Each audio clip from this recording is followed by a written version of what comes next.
hikuva u yiphamela swakudya swa miehleketo hi dya yi tlhela hi xipa ndzi ri halala Aldrin Sampia halala wena la telekiweke eswitikweni swa vutlhari a katingiwa etimbiteni ta vutivi a sekiwa hi galaza ra vutshila loko ri mina ntombi ya mutongo n'wa swambula makhutlo wa madyafulari la tsundzuka n'wana hi ku heta ndzi ku hluvulela xihuku ndzi ri kula u ringana na ndlopfu halala Aldrin Sampia halala Aldrin Sampia on Beyond the Headline. It is 8 minutes after 3 o'clock. Good afternoon and welcome to Beyond the Headline with me, Aldrin Sampia. It is the Youth Day TakeOver, as you've heard throughout the day since the start of the morning, having various young people taking over the shows. Ayanda Sishi Wigzel was on Sunrise with Sibongiseni Buthelezi. The Talking Point had Matilda Kutama as well as Onke Thabe. And just now, with the Full Circle with Bridget, she had Kaiseng Mukwele as well as Buitumelo Liboko. Beyond the Headline, because also sometimes we tend to be very extra, we have 4 people that we have selected who will be part of the Youth Day TakeOver. So each hour you will hear a different young person who will be co-hosting the show with me. We'll be starting off with Tuspamandla Mbuli, and then in the second hour we'll have Yanga Qata, and Mohadi Rabushoga is going to be driving the bonding session. It is an interesting one and a very contentious one at it as well. So I'd love to hear your views on the topic that Mohadi will be introducing. We'll tell you about the topic just after 4 o'clock. And we also have Sfiso Guhle Msimango. Sfiso Guhle Msimango will be with Tuming Kapele. He will be doing sports with her this afternoon. So once again, thank you so much for choosing Beyond the Headline with me, Aldrin Sampia, on this Youth Day, as we have the Youth Day TakeOver.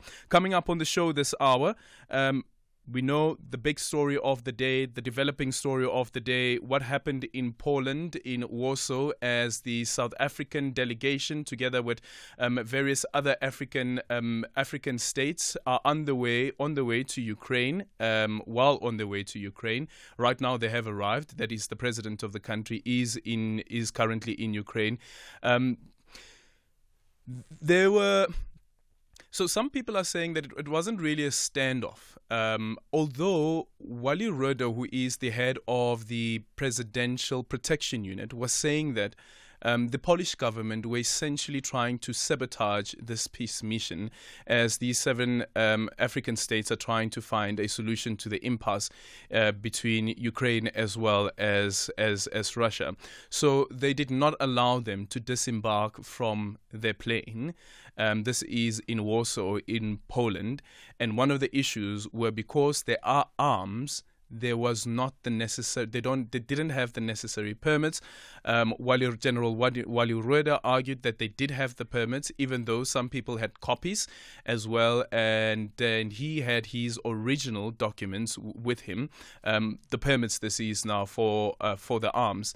And with the negotiations that were taking place, they found themselves being stuck on their tarmac for over 24 hours. They're currently still on the tarmac in an SAA flight. We will be speaking to SABC News reporter Ntebu Mukobo a bit later on. But the president is already in Kyiv, and we actually saw some pictures and videos that have been posted by the presidency. African heads of state and government participating in the peace initiative now in the Michael's Square in Ukraine for a briefing by the representatives of Ukraine's Ministry of Defense. This is now the update from our presidency, update coming from Ukraine. So Ntebu Mukobo will be joining us a bit later on. We'll also speak to Professor Spamandla Zondi to look into what this standoff means, also considering that on the other end as well, we are speaking here about diplomacy.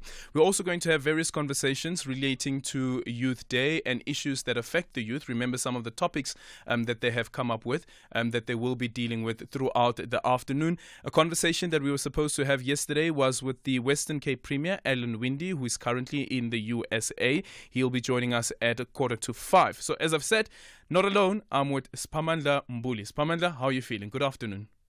Good, thanks to yourself, Aldrin. I'd like to say the future is here. The future is here. The It's future has arrived. Over to arrived. you. It is 15:12, and I would like to get into the story. Deputy President Paul Mashatile says the government has the responsibility to respond to unemployment that mainly affects the youth in South Africa. Mashatile delivered a recorded keynote address for the official Youth Day held event in Bloemfontein. Let's take a listen.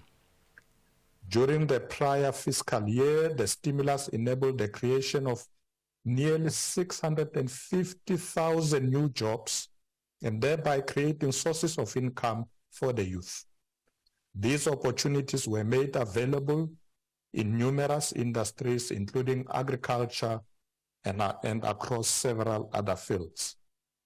Of the people involved in the program, 83% are youth. This brings the total number of participants in the presidential employment stimulus since its launch in 2020 to over 1.2 million people. More than 3.9 million young people have also enrolled on the National Pathway Management Network, also known as SA Youth Mobi. This network provides a platform for young people to access learning and earning opportunities that are both inclusive and free of charge for data usage. Program directors, close to 350,000 young people have secured earning opportunities through this platform, with 68% of these being young women. 14,000 technical and vocational learners have secured workplace experience opportunities through the support of the sector education and training authorities in the Department of Higher Education and Training. 35,000 young people have secured non-financial support from the Department of Small Business Development and the National Youth Development Agency. And close to 5,000 have received financial support to start and scale up their enterprises. We are moving forward with this youth stimulation initiative because we are aware that no nation can prosper if its youth are not engaged in community service activities that promote social cohesion. Story of the day. 15 minutes after 3 o'clock. Now let's get into the big story of the day. We're going to be chatting to Ntebu. Hi, Ntebu. Good afternoon, and good afternoon to the listeners. Hi, Ntebu. We understand that your situation has been cleared to leave Poland now. So what is your current situation right now? Well, indeed, we've just received a notification from the Polish authorities that we can now leave Poland. But what has happened now is that they've allowed us to disembark here in Poland, and we should be proceeding to some of the hotels here that is arranged by the South African government. So indeed, we've managed to disembark. There's a horde of journalists and some few members of the South African police, as well as the South African National Defence Force members who are with us in this bus. We will be leaving to customs, and from customs we can then go beyond the airport and go to a different hotels. We are told that maybe tomorrow we should be again flying out to St. Petersburg, where the president is having a meeting, will be having a meeting with his Russian counterpart, Vladimir Putin. Do you know, Ntebu, if the police have yet cleared the weapons for the president's security detail?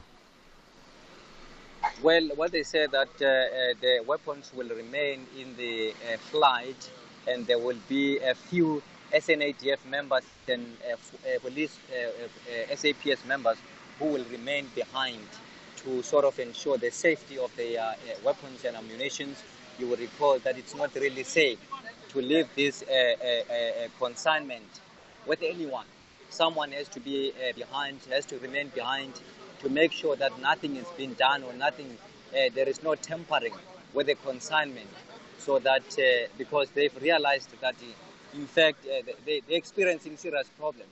So if anything happens to this consignment or they tamper with this consignment, you may find that there are other things that are put in those consignments only to warrant the arrest of these members. So they want to make sure that their consignment is safe and no one they can't be left alone here. Debu, can you please tell us what actually happened last night? How did we get here? Well, you will recall that, we left South Africa on Wednesday to come here. And when we got here yesterday at around 1:30. It was just after midday.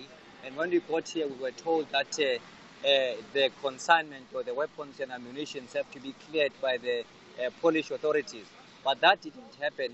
It took long, and they said that they need some documents from the South African embassy as well as the South African authority in terms of clearing this consignment. But that didn't happen up until this morning.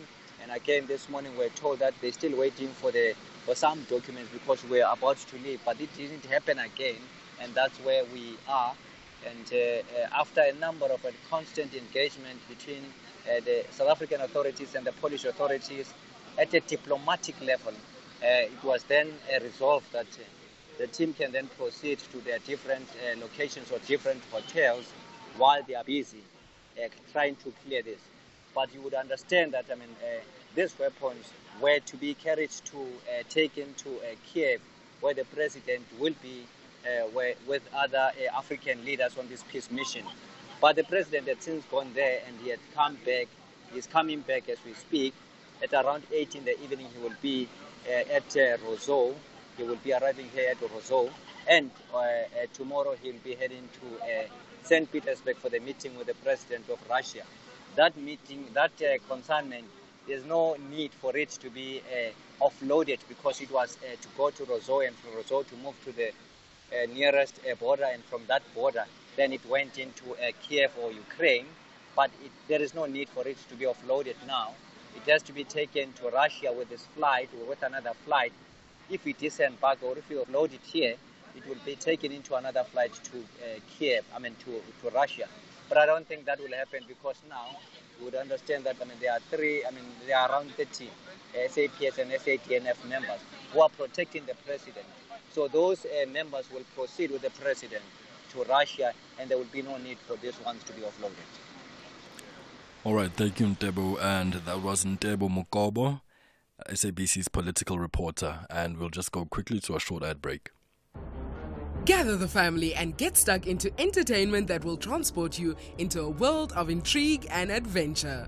Catch Jurassic World Fallen Kingdom, The Chronicles of Narnia, The Hitchhiker's Guide to the Galaxy, and Night at the Museum, Secret of the Tomb. Every Saturday in our 4 p.m. movie slot, only on SABC2. Think bigger than just a banking partner. Think a team of specialized experts supporting you to make better financial decisions to enable your growth aspirations. Think a strategic partnership providing indispensable advice to help you make the right moves. Think bigger. Think Nedbank Commercial Banking. For more information, visit nedbank.co.za. See money differently. Nedbank. We're a licensed FSP and registered credit provider. Let the bell ring! Miropa Casino will experience an avalanche of punches from 9 bouts during the Power to Youth International Boxing Night. Ayanda Nkosi will cross-question the champion Kaya Busagwe in the SA lightweight title.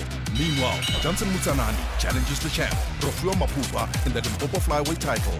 The Queens of the Ring, SA's Nozi Dube and Adidia Mimu of Malawi, will battle it out in the female junior featherweight division to demonstrate that this is not a ladies' night out. Catch the Limpopo champions, Power to Youth International Boxing Night, on Friday 23 June at 7 p.m. on SABC Sport on DTT Channel 4. Open fee 124. Also available on SABC Plus and SABCSport.com. Then on SABC 2 at 10:30 p.m. Brought to you by SABC Sport. For the love of the game.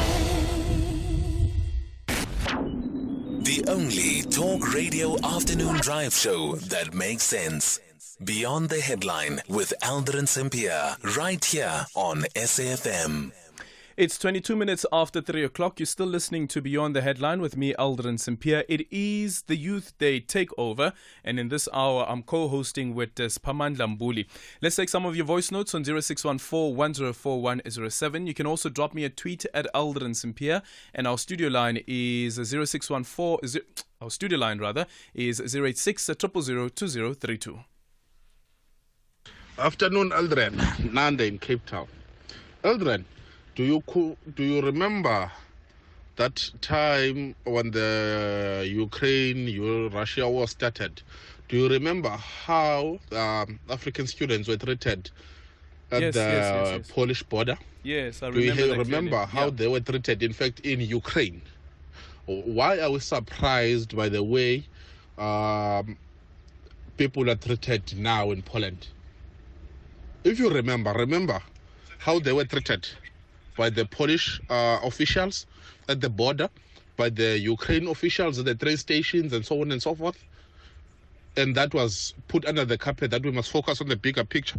Look now. Yeah, but we understand that this is only with South Africa, because remember that we have in total 7 countries that are being represented. So this is only happening with South Africans, as we understand.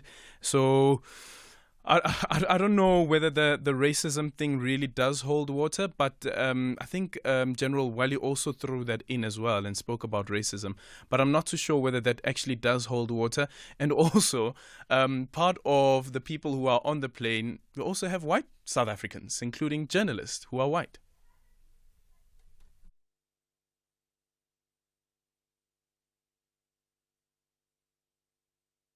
Aldrin, I just want to comment about the PYE, the Presidential Employed Youth. They're employed for a few months and they are jobless after that. And in the system, it still indicates they're employed, because they cannot, when they get out of this job and go to another school, if it's a school, the system says they are employed. They were employed somewhere. So our youth are still not employed. 3 or 6 months, it's not employment. Good afternoon, Adrian. It's Pamandla, aka Gogetso Soshane over there. My point is on the Poland issue with our government. A few months ago, we were on the headlines that we were given weapons to Lady R and the Russian ship.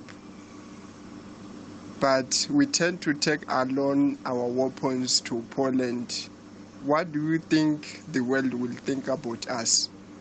So that we were transporting weapons with our own plane to Russia. So they won't treat us nicely, because we got the weapons that they were on the media, on the news, that they were suspicious about us. We were giving weapons to Russia. Thank you for the great show, Adrian and Superman Lade.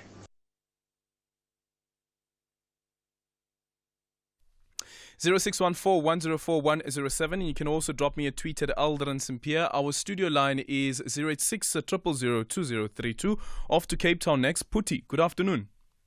Good afternoon, Aldrin. How are you? I'm good. How are you?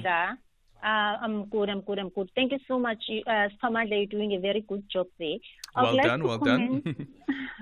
To comment quickly about the situation that happened in Poland.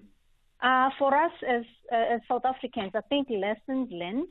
I hope our government learned a lesson that proper planning, because I heard that there was like a flight that was initially to be taken that they missed, and somewhere something like that, and eventually they left on a different flight, and the other flight was going to cost them a lot, so they decided then to take a cheaper one. And the thing is, when you come to a foreign country and it's a war zone, what do you expect? You really need to communicate properly and in a very efficient manner. You know, everything, you've got to put your ducks on a row, because this is war. And knowing the history of South Africa, maybe it's worked better for them. It's a good thing for them that they are there without weapons, because what guarantee do we have that those whatever ammunition they had was not going to be left in Russia because they were heading for Russia eventually. And that's the thing that some people would bring up, right? Considering what happened with the whole Lady R situation, and while the investigations are still continuing. However, though, what do the diplomatic channels say when it comes to people who actually have the diplomatic passes, right? And as Wally Rhoda has said, that it's been 2 weeks now since they have been arranging for this particular arrival and everything was in place. Yes, I do understand. But if you, I mean, like, they've been tainted now by this situation that, like, I mean, they didn't have the originals. They have copies of the licenses. I mean, you need to have it looks like somewhere there was poor planning, but obviously they are not going to admit. Okay. And another thing is our country, everybody goes in and out in any way. I mean, like there was Guptas in Pretoria. You remember? I mean, something like that. Was it the wedding? I mean, like we are not strict enough. Okay. You're speaking about the Waterkloof landing. Yes, the Waterkloof landing. And the recent one was the AUE King. You know, I mean, it's like in the Eastern Cape. You give a high status here in South Africa. We don't even look at your papers. We don't even look. You know, I mean, this must be a good lesson for us, and we really need to start implementing rules. And we don't have a good name, so what can we expect? Okay, Puti there from Cape Town. Thank you so much for that.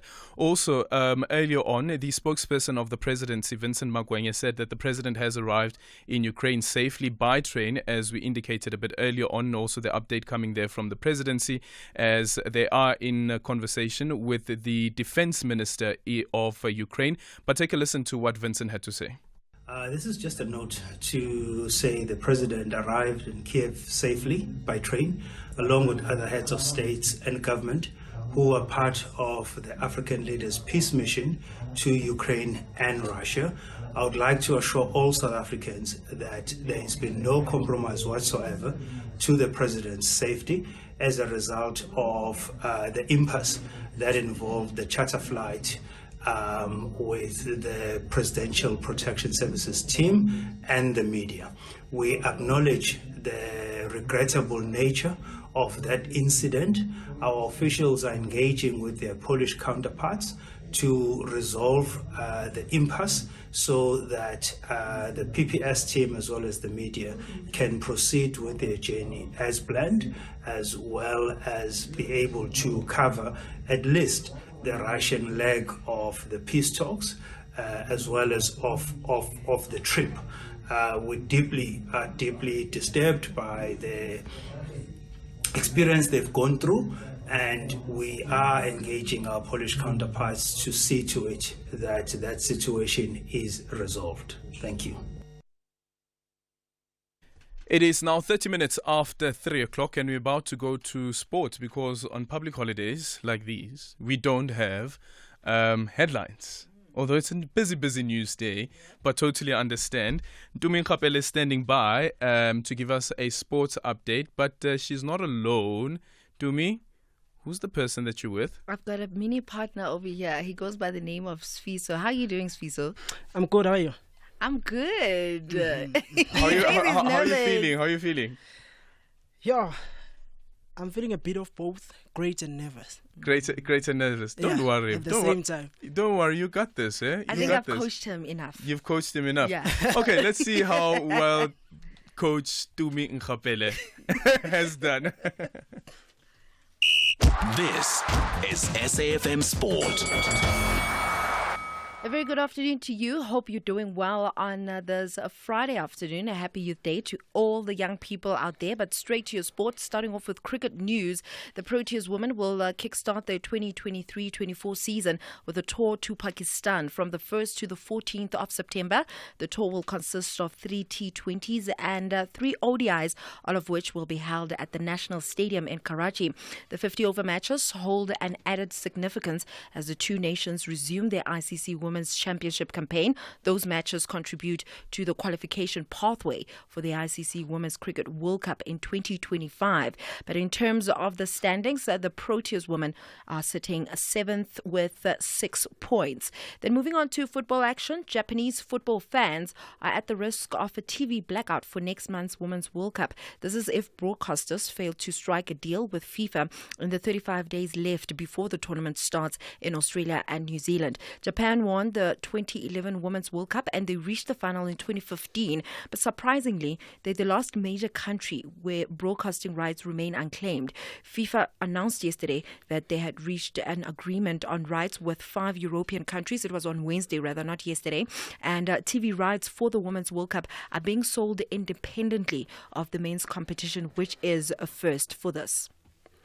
Staying with football, the Banyana head coach Desiree Ellis has welcomed the new payment structure that will see each player pocketing around 572,000 for taking part in the FIFA Women's World Cup next month. The amount could rise to almost 1.1 million should the team progresses beyond the group stages at the global showpiece. Ellis says this latest is music to the ears of those in the women's game. I don't think it's a challenge for me. I think the players need to step up. We say we select players on their performances. We select players on what we see. And we've spoken about that in every camp, about you need to raise your levels. You select yourself by your performance. We spoke about that.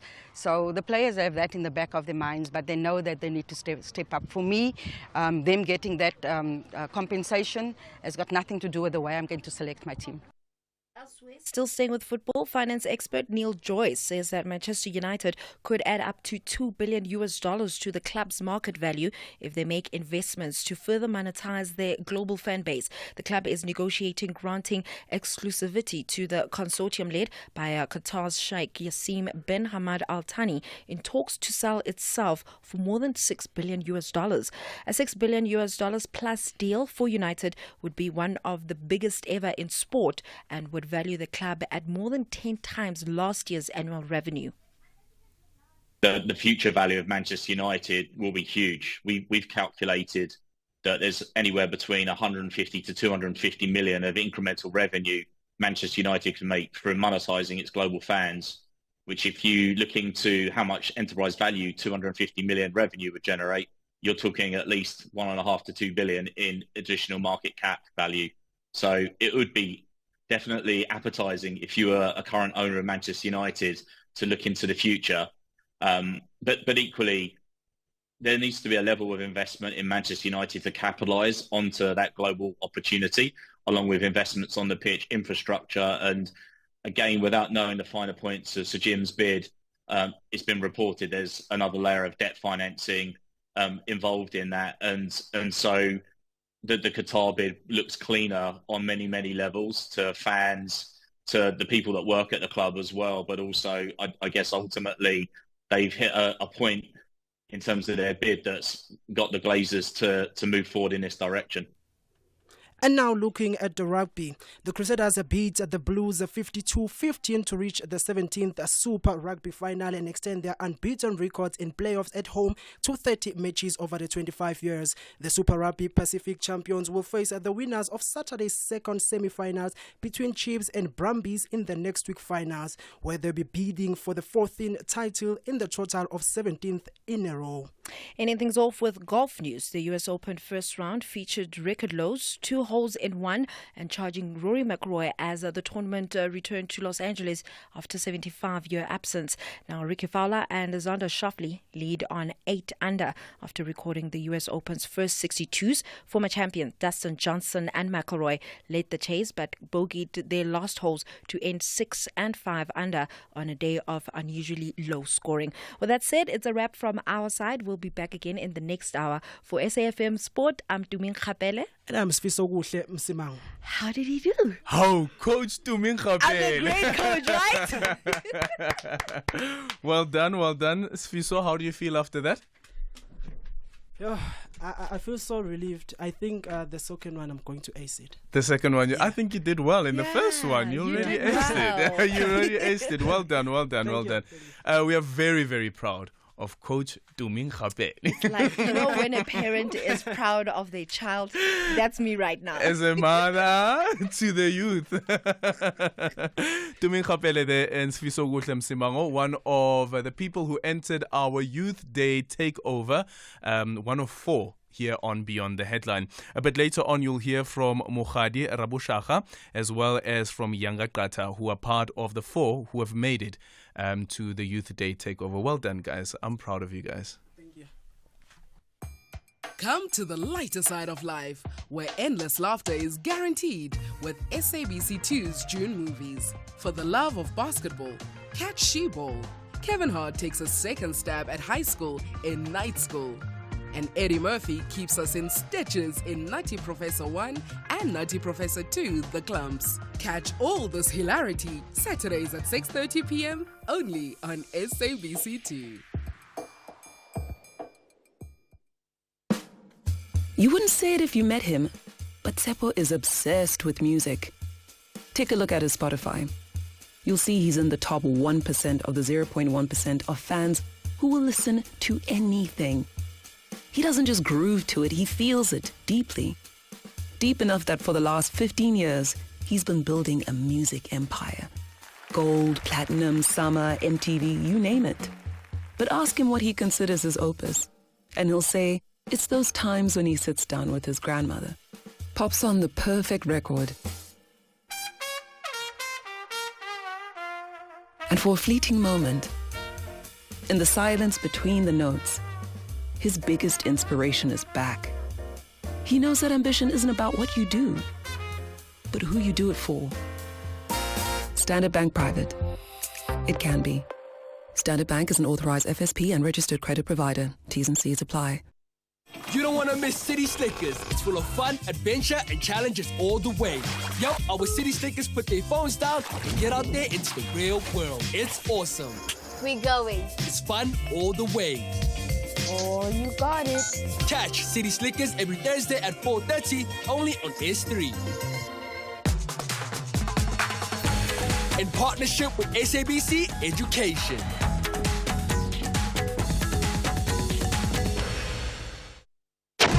You are listening to Aldrin Sampear on SAfm. It is 21 minutes before 4 o'clock. It is the Youth Day TakeOver on SAfm Beyond the Headline.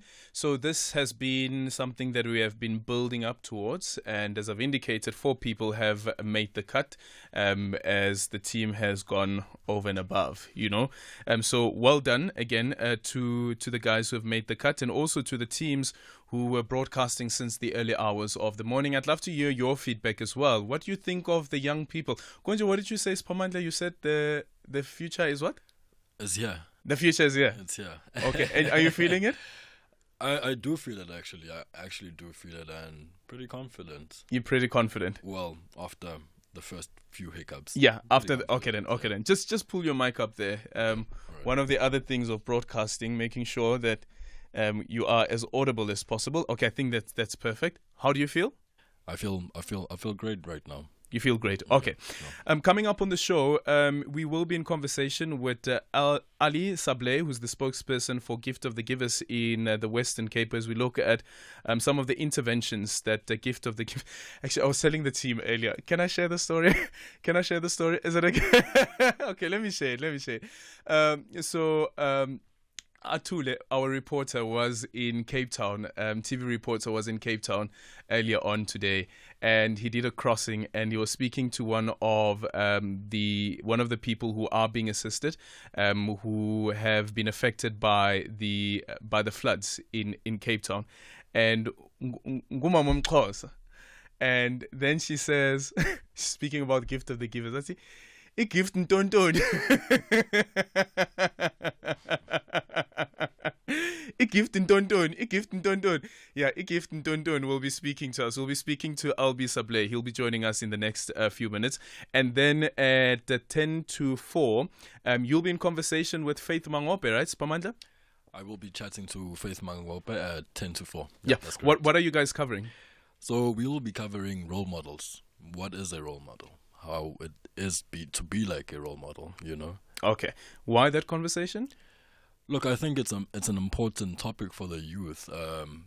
There are not many role models that children actually follow. I mean, there's different types of role models. People go south with choosing role models and people go north with choosing role models. So this is quite an important topic. Okay, so Faith Mangope will be joining us at around 10 to 4. Broadcast extraordinaire from Metro FM Talk. 0614-104-107. Your tweets at Aldrin St-Pierre. And our studio line is 086-000-2032. SAfm 104 to 107 nationwide. Leading the conversation. Now, SAfm, this is how you celebrate Youth Day, by giving kids or youngsters an opportunity to showcase what they can do. And what we did with Sifiso there, it's brilliant. I love it. And thank you so much, guys, for a beautiful, different Youth Day for 2023. I think this one should be something that you guys there at SAfm must consider doing every year. It's beautiful, it's nice, it's adorable. Thank you, Aldrin and SAfm. Thank you. We appreciate it.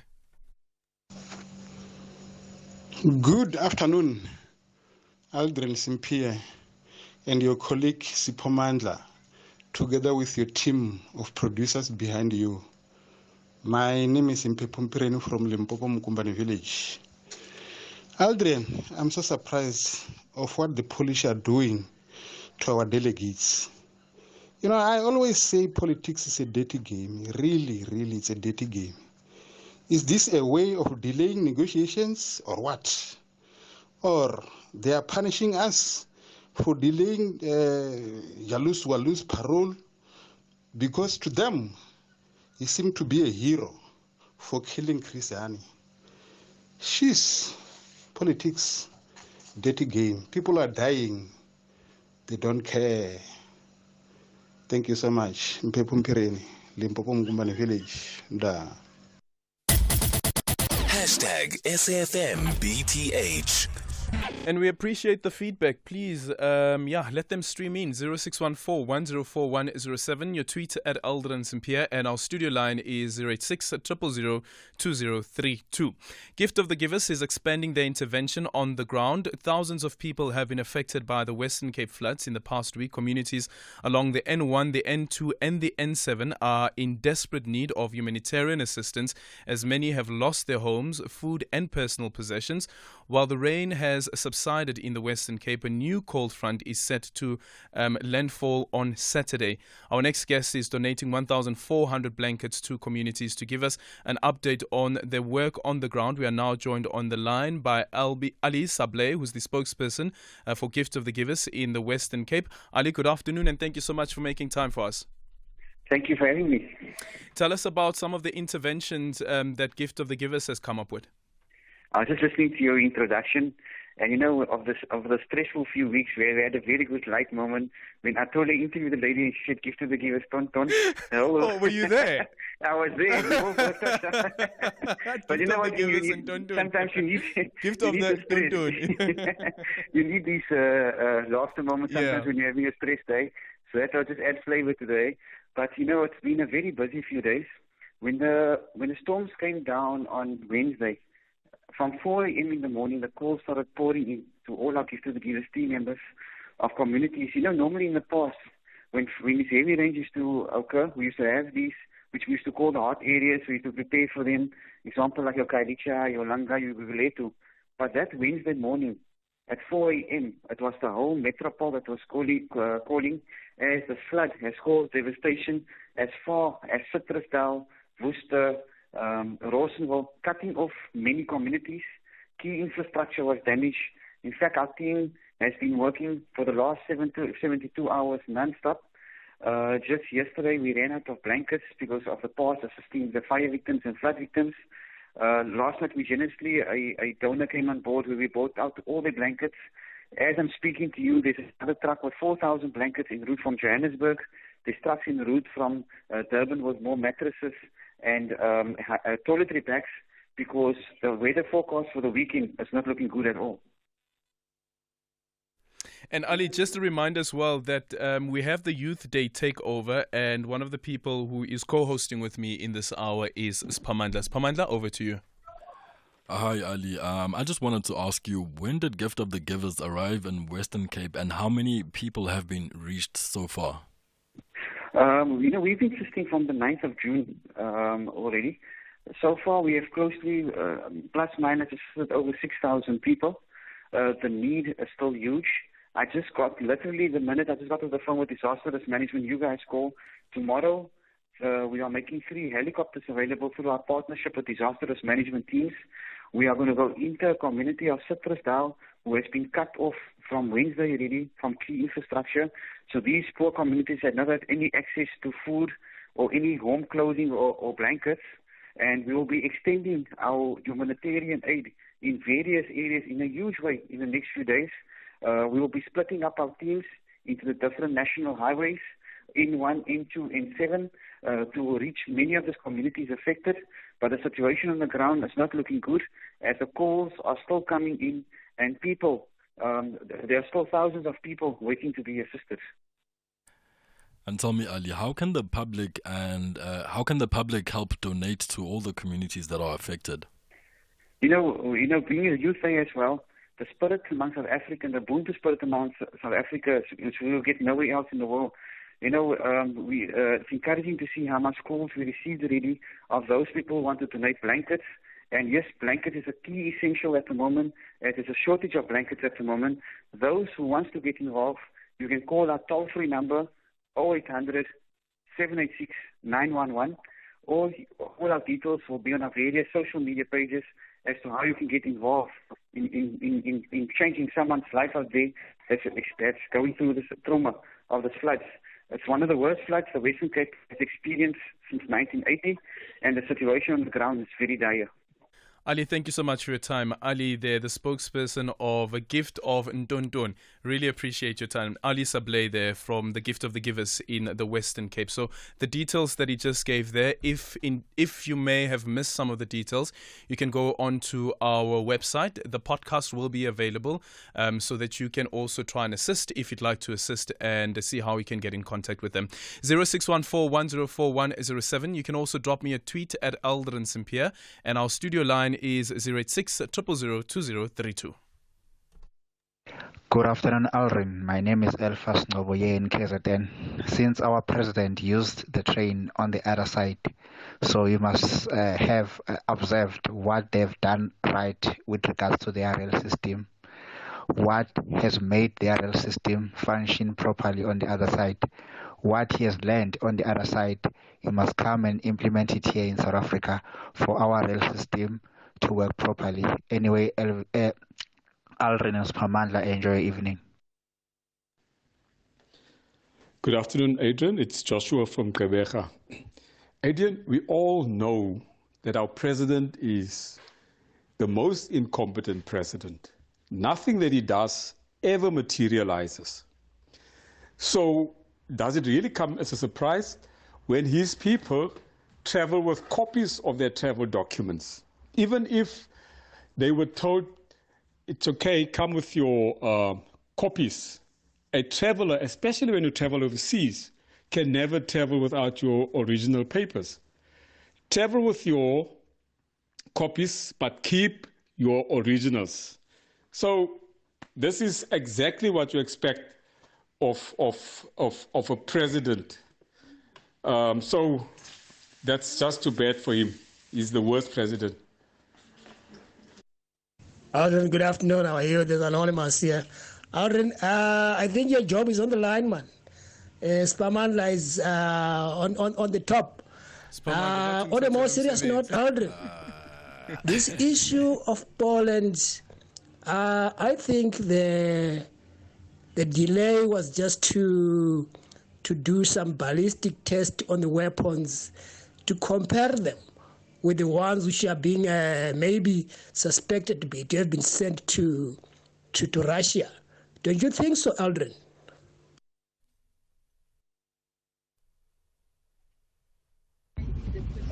Good afternoon, Aldrin, and the guests there, the youth guests. Adrian, the guest is so good. It's very, very good. You must be worried about your job, Adrian. I know you are good. You are good. Don't worry. You are safe. Adrian, the African mission in in Warsaw, there in Ukraine and Moscow. I don't think it's going to work. Nothing will work if Americans are not involved, because the people that are fueling the war, it's American. If American would like to talk to the Russian, the war will stop immediately. But because Americans are behind this and the European, this mission of African leader is just useless. It's a waste of taxpayer money. They just go on tourism and talking and go and drink some whiskey and vodka. Thank you. See you in Cape Town. Bye. Good afternoon, Adrian. It's Pamandla, aka Gogetso Soshane over there. My point is on the Poland issue with our government.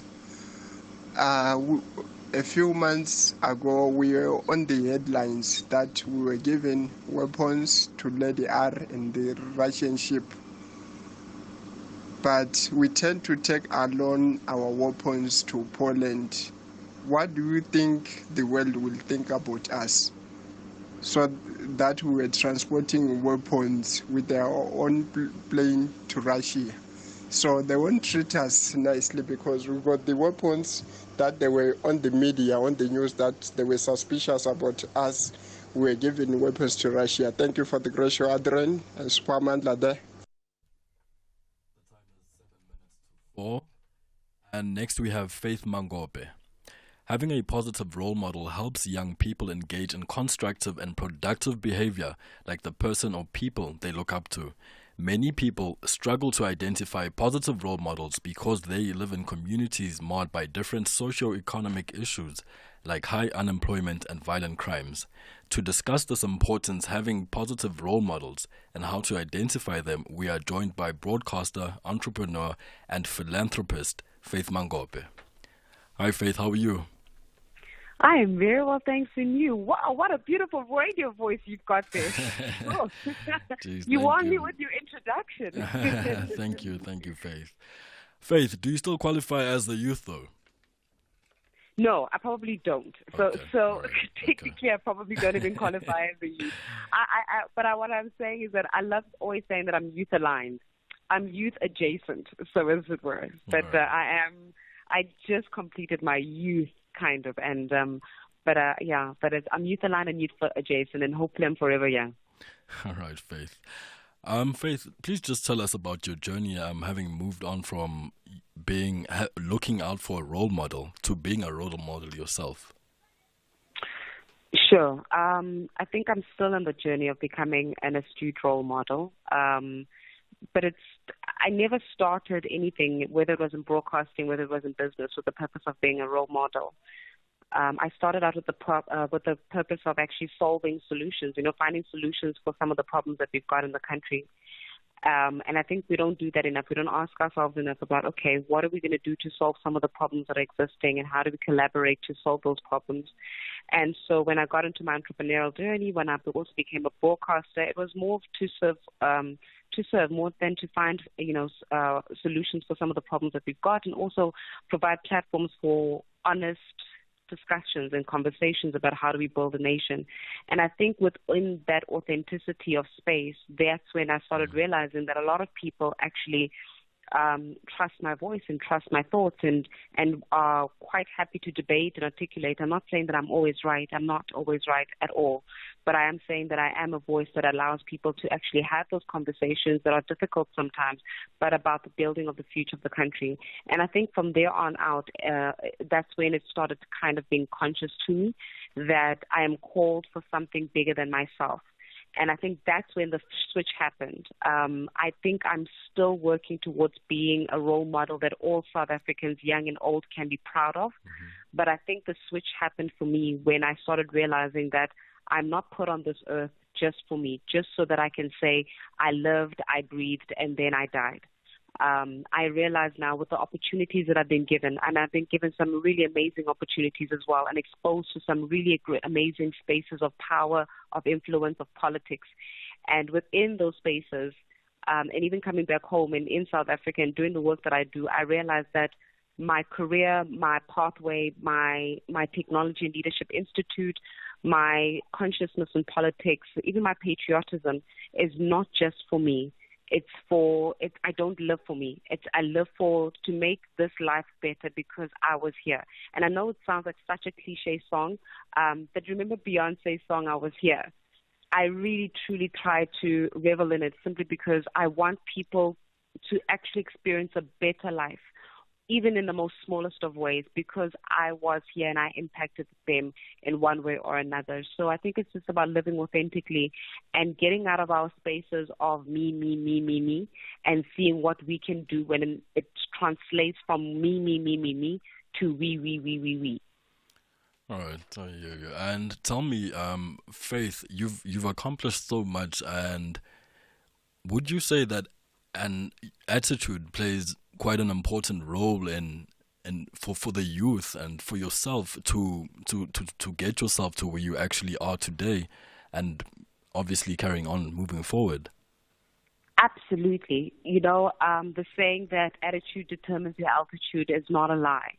Attitude is impeccable. You have to be able to be an individual that seeks to live life authentically, that seeks to live life positively, but also that seeks to understand that you are created for more than just yourself. And I think when we can get into that space, our attitude can even change. The biggest attitude that I encompass is humility, right? You have to be able to still, within your spaces, be humble enough to make coffee. You still have to be able to understand and be human enough to admit when you're wrong.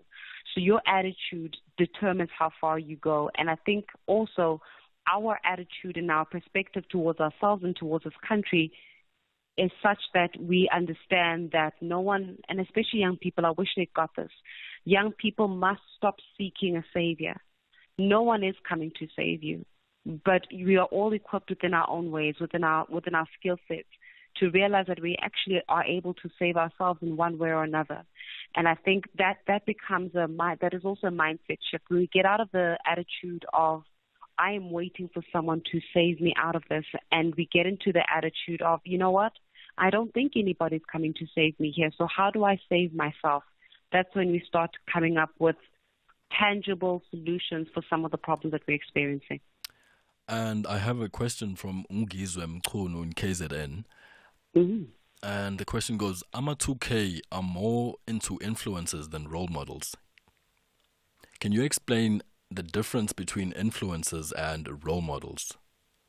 And such as Andrew Tate, who's on social media like TikTok. Here's the thing. Are they influencers or are they social media personalities? Right? Because ultimately, if I influence you, I'm supposed to be able to affect your mind, your actions, and your intent, right? So through my influence, typical example, through my influence, let's say that I want you to eat ice cream. Through my influence, I'm supposed to get you to a point where you go to a store to buy ice cream and eat it. Do young people do that? Do the very same people, or a lot of the people that we see as influencers, inverted commas, on social media, do they actually provoke you to a point where you go and you get that thing because Andrew Tate did it? Do you go to a point where you, right now he's on charges of child to human trafficking and the like. Do you go to a point where you actually get your I think Faith just got cut off there. Thank you very much, Faith, for your time. That was Faith Mangope, broadcaster, entrepreneur, and philanthropist. The time is 4 o'clock right now, and we are going to the news. Independent and impartial. This is SAfm News. More bad weather for the Western Cape, and the presidency speaks on Ramaphosa's security in Ukraine. Good afternoon. More bad weather is being predicted for the Western Cape heading into the weekend after heavy rainfall and strong winds caused major damage across the province. Thousands of residents have been affected. The Weather Service has issued a level 4 warning for disruptive rainfall until tomorrow that could lead to localised flooding. The spokesperson for the City of Cape Town's Disaster Risk Management Centre, Charlotte Powell, has advised residents and shack dwellers on measures to be taken. Clearing out drainage systems, raising the floor level of a structure so that it is higher than the natural ground level, making sandbags, digging trenches around the house to divert waterway, reporting blocked drains, intakes and illegal dumping. Illegal dumping in the stormwater canals and sewers make flooding worse. Fix leaking roofs. The presidency says despite almost 100 security personnel accompanying President Cyril Ramaphosa on his African peace mission to Ukraine and Russia, being denied entry in Poland has not compromised his safety. Dozens of SAPS and National Defence Force members and a group of local journalists were delayed for more than a day at Warsaw Airport. Polish authorities said they couldn't allow the group entry with weapons and ammunition that are illegal in their country. Presidential spokesperson Vincent Magwenya says inasmuch as it was regrettable, the president is safe wherever he is. I would like to assure all South Africans that there has been no compromise whatsoever to the president's safety as a result of the impasse that involved the charter flight with the Presidential Protection Services team and the media. We acknowledge the regrettable nature of that incident. Our officials are engaging with their Polish counterparts to resolve the impasse so that the PPS team as well as the media can proceed with their journey as planned. The Russian President Vladimir Putin told the St. Petersburg International Economic Forum that positive macroeconomic trends in Russia are gaining momentum. He says GDP grew by 3.3% in April alone, despite Western sanctions imposed after Russia invaded Ukraine. He says the economic growth for the year is expected to be as much as 1.5%. He says Russia's maintained a reasonable, balanced budgetary and monetary policy, and that has made it possible to reach minimum levels of unemployment as well as inflation, which Putin claims is now lower in Russia than in many Western nations. As the country celebrates the 47th anniversary of June 16th, many young people say the job market has become increasingly difficult to access. Limpopo local Nathan Klo, who's a builder, says his move into construction was motivated by a lack of employment and failing to get the necessary apprenticeship for his boiler-making qualifications.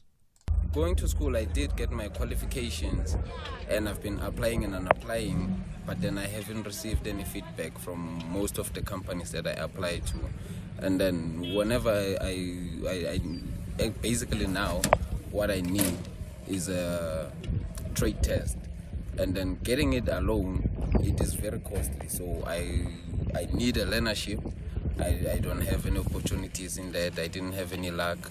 So when I saw that I have a skill in construction, that's when I realized that, okay, let me just do my own thing and then maybe something will come up of it. A group of young unemployed graduates in Steenbok village in Mpumalanga have officially launched the Nkomazi Paralegal Services Hub aimed at assisting poor and vulnerable people. They say their main aim is to offer legal services on a pro bono basis to needy people in their village.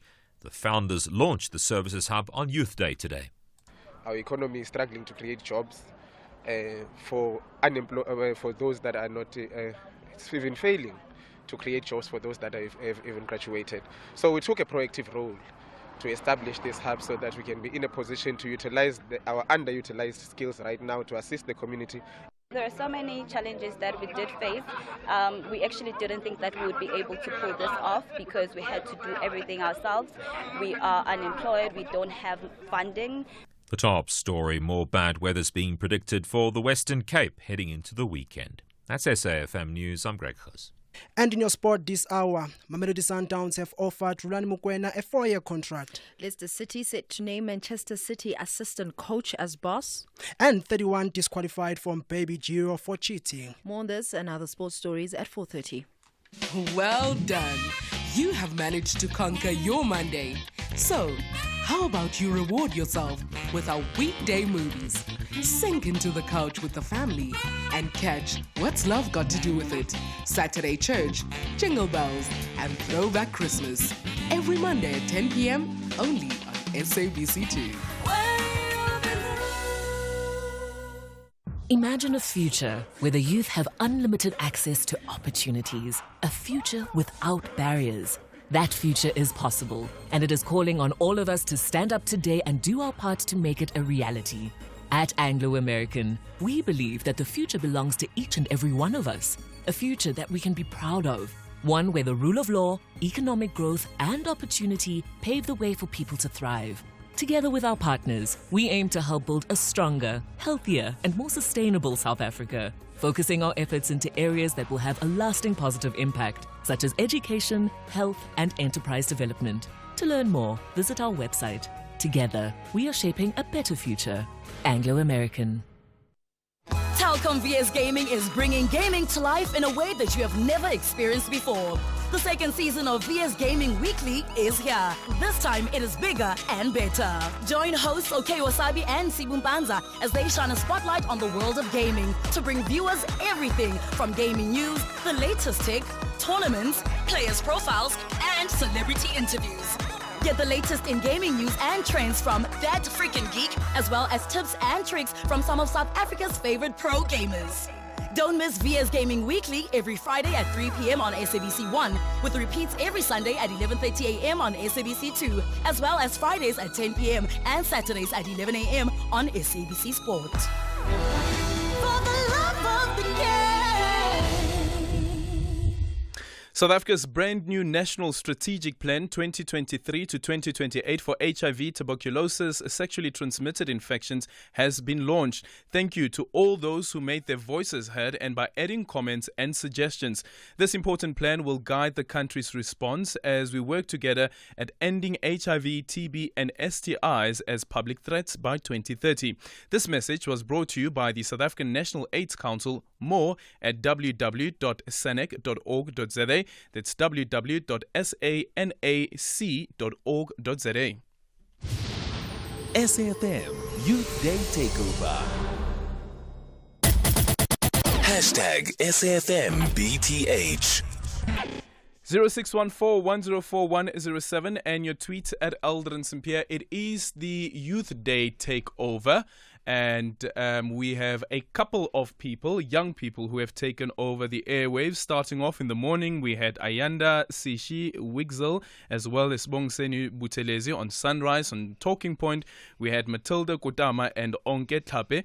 And full circle with Bridget, they had Nkaiseng Mukweli, as well as Buitumelo Liboko. On Beyond the Headline, earlier on, you heard from Spamandla Mbuli. Actually, someone was saying, yes, Spamandla. Where is that? Somebody was saying speaking about Spamandla's voice and like how it sounds like Songezo's voice. Or was it Sicha? Okay, where is this? Oh, there it is. Okay, it says, my feedback to Spamandla, he got that Kokezo Sachane voice. He may consider him as a role model. He may not know him yet, but he has his voice, that magic Hlachwayo radio voice from Brian Mabaye from Proteatlanta. I totally agree with you. What an incredible voice. Totally incredible voice.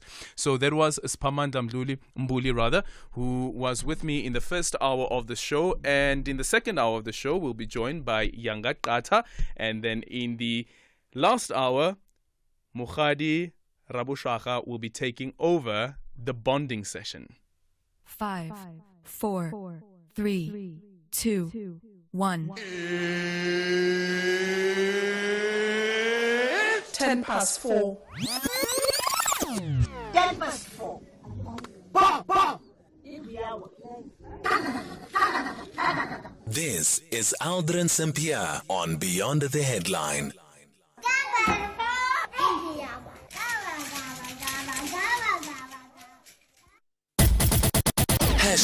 #SAfmBTH. 10 past 4, and Yanga Kata is standing. Gonje, what we did with you were the last one, right? Yeah. You were the last one, and we played a little prank on you. And we're like, no, bad. we have Temba Shabalala, and Temba is one of our interns here. Not Temba, it's Lundi. That was shocking. And remember, I had told my mom, Mama Melani, I'll be spoken about there by radio. And now she literally heard when they said, unfortunately, young I got. But yeah, you are welcome. Thank you so much.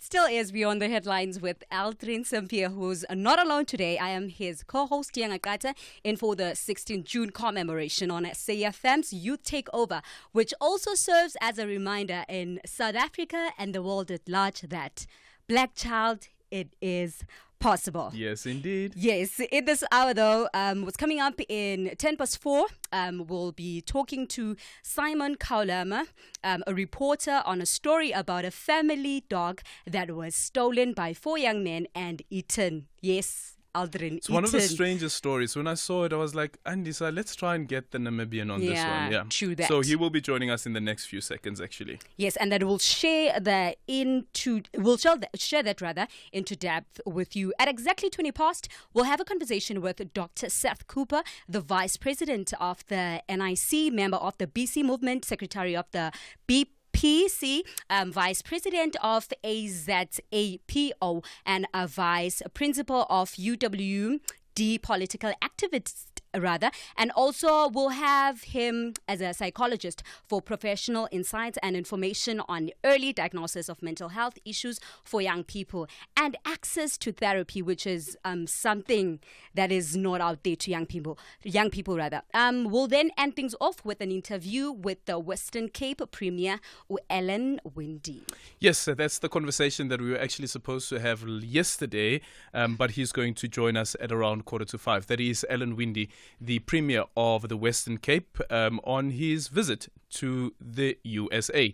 0614-104-107, your tweets at Aldrin Sampier, and you can also drop me a call on 086-000-2032. Please do also give us some feedback on the young people that have taken over, the likes of Yanga Kata. It's 13 minutes after 3.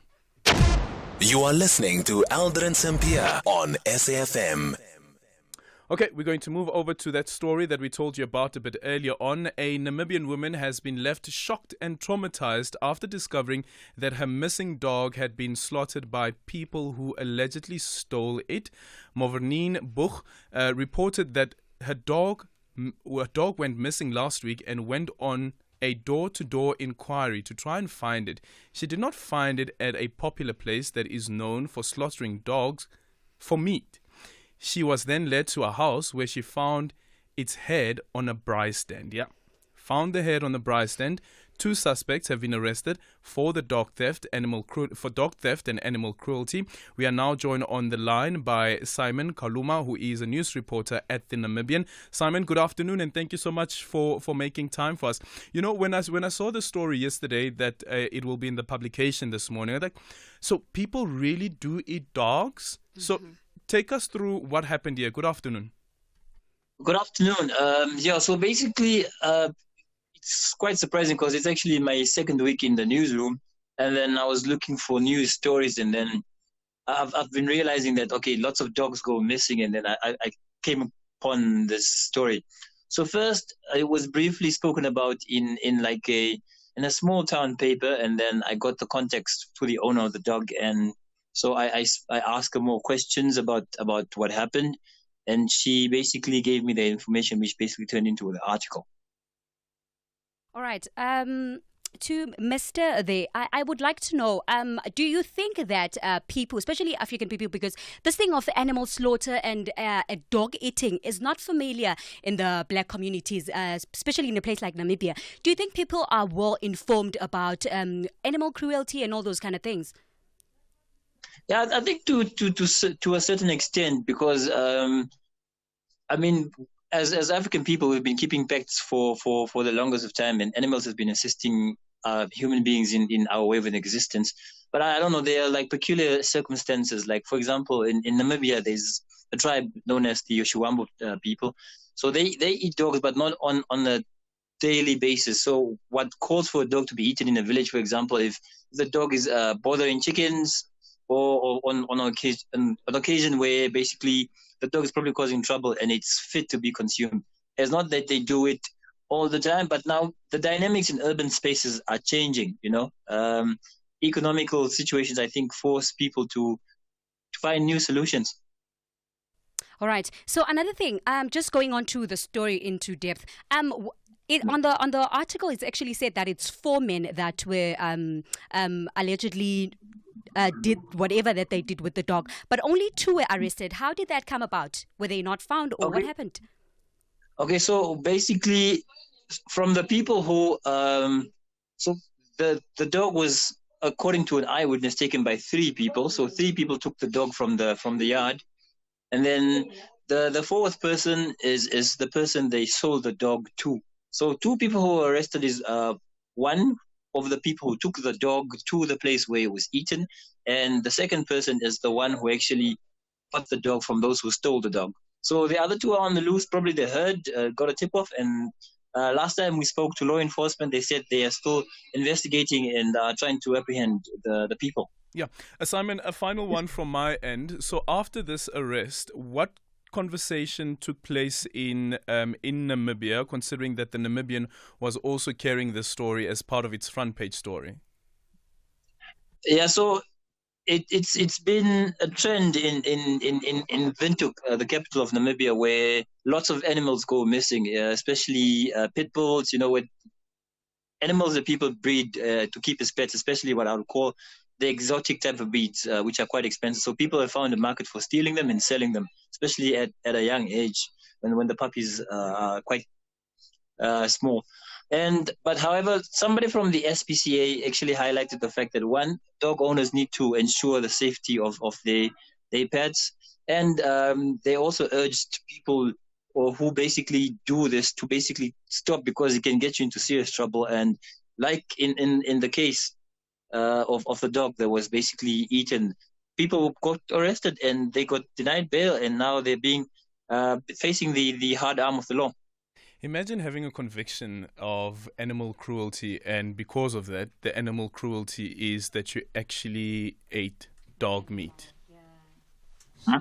Right. So here in South Africa, we have this thing of celebrating 16th of June as a commemoration to the 1976 youth of South Africa that fought and all that. So here in SAfm, they're actually giving us young people an opportunity to actually showcase what we can do behind the mics and all those kind of things. So you mentioned earlier that you are 2 weeks within the newsroom business. So how has that been for you as a young person? And you know the stigma on the fact that if you study journalism, what if you're not going to get a job? What if, and all those kind of things. How did you maneuver around that?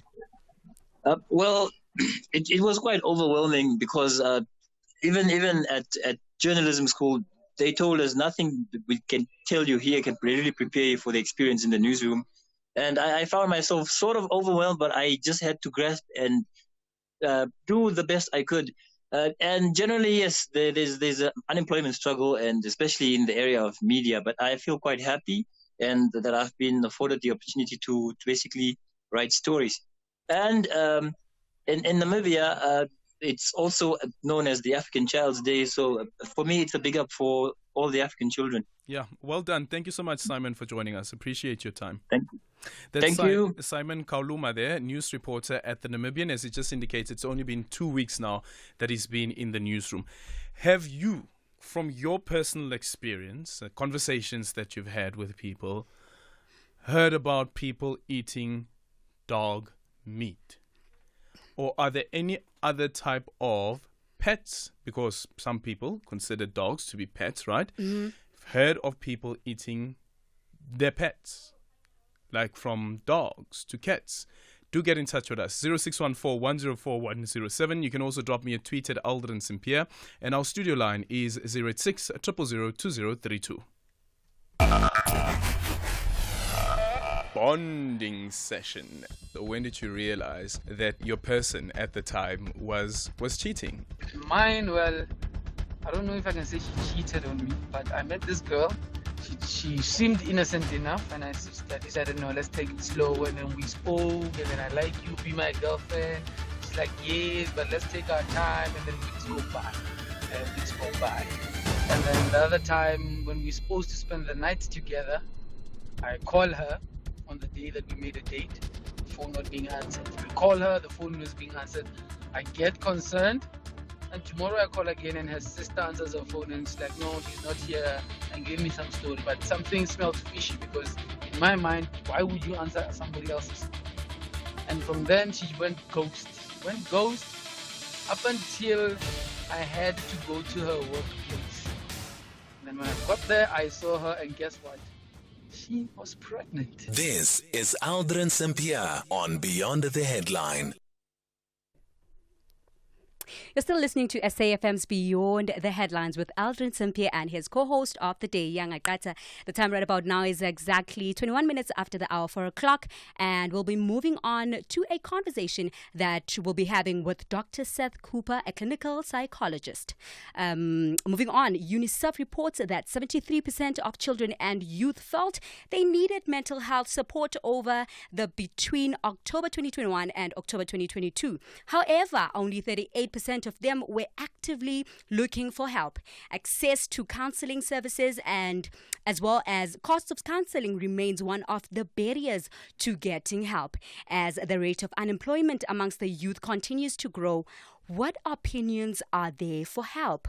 We're now joined by a clinical psychologist and president of the Pan-African Psychology Union, Dr. Seth Cooper. How are you? I'm well, Yanga, and it's great to have you. Oh, thank you so much. We're glad to have you as well here. So just quick one. I'd like to know, because it seems like a new thing. It's the new talk of the town, which is mental health. What is professionally mental health? Well, let me put it this way. All of us have physical, spiritual, and psychological needs. Often we neglect that aspect of our lives where our emotions are impacted, and it becomes something like depression or anxiety or withdrawal, and it affects your physical health.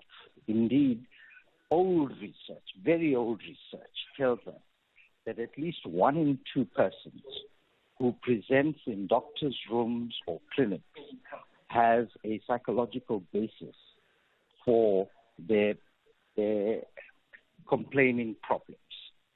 So mental health is major in our society and in all societies. And in this country in particular, because of the low value placed on psychological services, we tend not to have it.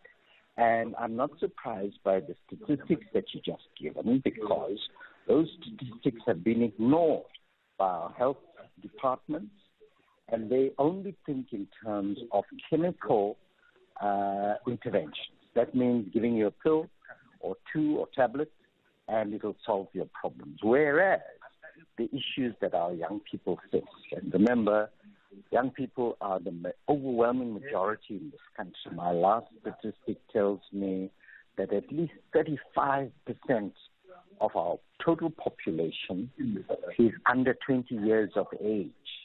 So you can imagine that what do they confront? They confront the daily stories of horror, the daily stories of exclusion, the daily stories of poor services, looking around and seeing degradation. You have smells because things don't work, the sewer system doesn't work.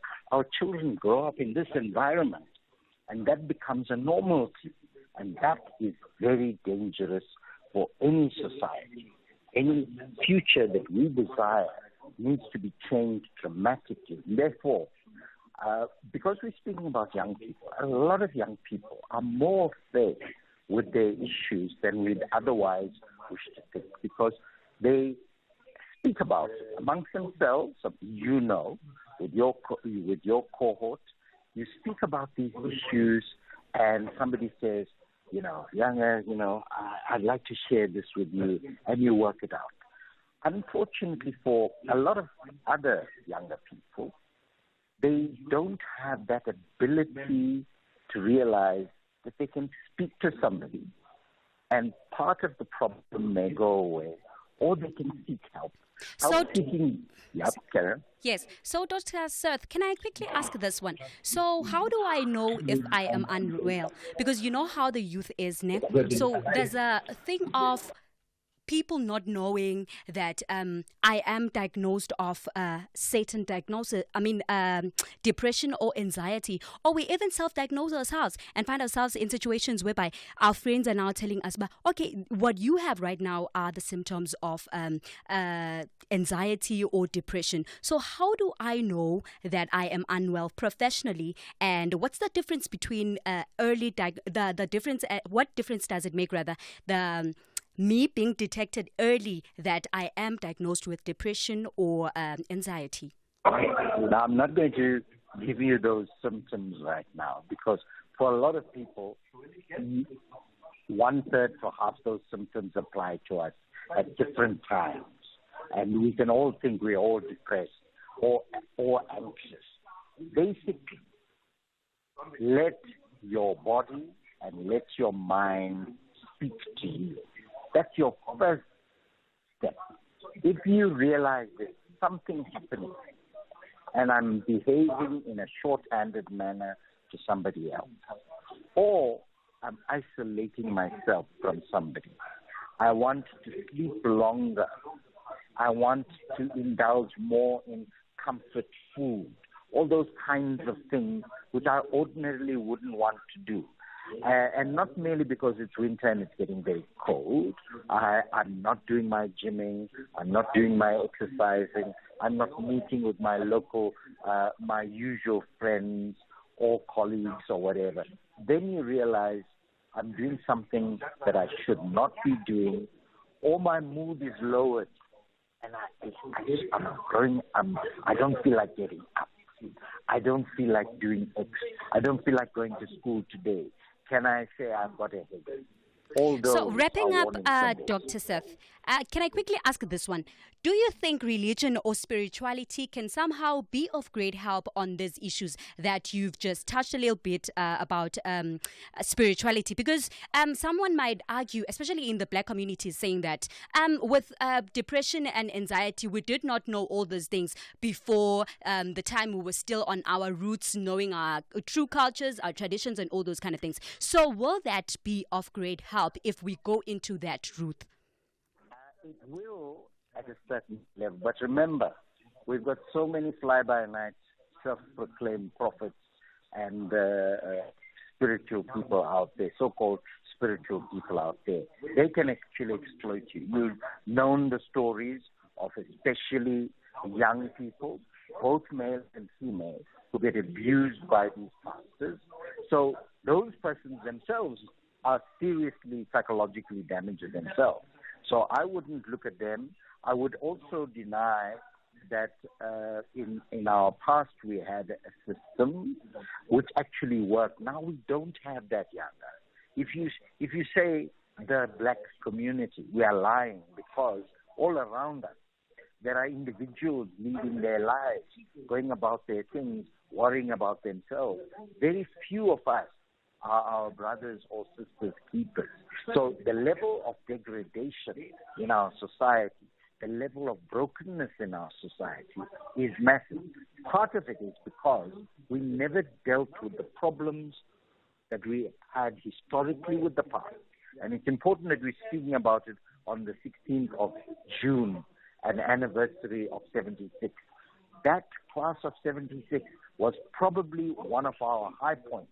Their mental health was so high that they decided to put a stop to things that were wrong in their environment when their parents were scared, when the rest of us would not have done it. Young people did it from pubescence into their late teens. And their mental health, I believe, was at the highest level because they took social responsibility. And if you look at our history from that time to now, it's been young people at the forefront of creating change. But recently, in the last few years, I would say somewhere around the late 90s, young people lost that centrality in our society, and much of the problems that we see, including relying on substances and so on. And thank you so much to Dr. Cooper. Thank you for your time, Evan. Sure. Thank you.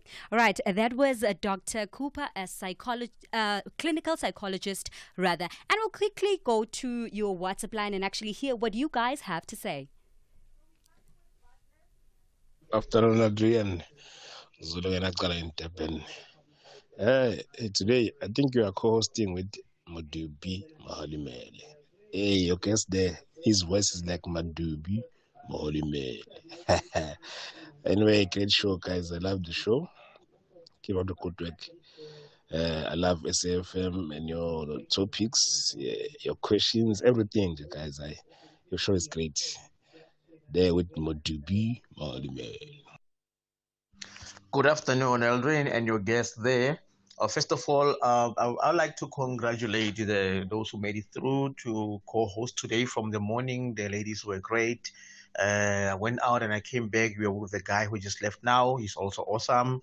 And now the lady who came in again. Oh, these women are killing it, Eldrin. So, well, my comment is, I wonder what the likes of Julius Malema, Habel Mashaba, and Busi Maimane. I wish that they can come in and comment on the issue of the president with the African leaders here in Ukraine for peace mission. If they were the president, what would you do in the situation? What would they do? Because we want to know, in case we need to elect them, we need to know what kind of leaders would they be. I think they owe us some comments here. It's Tabsin Hamas crowd. Thank you.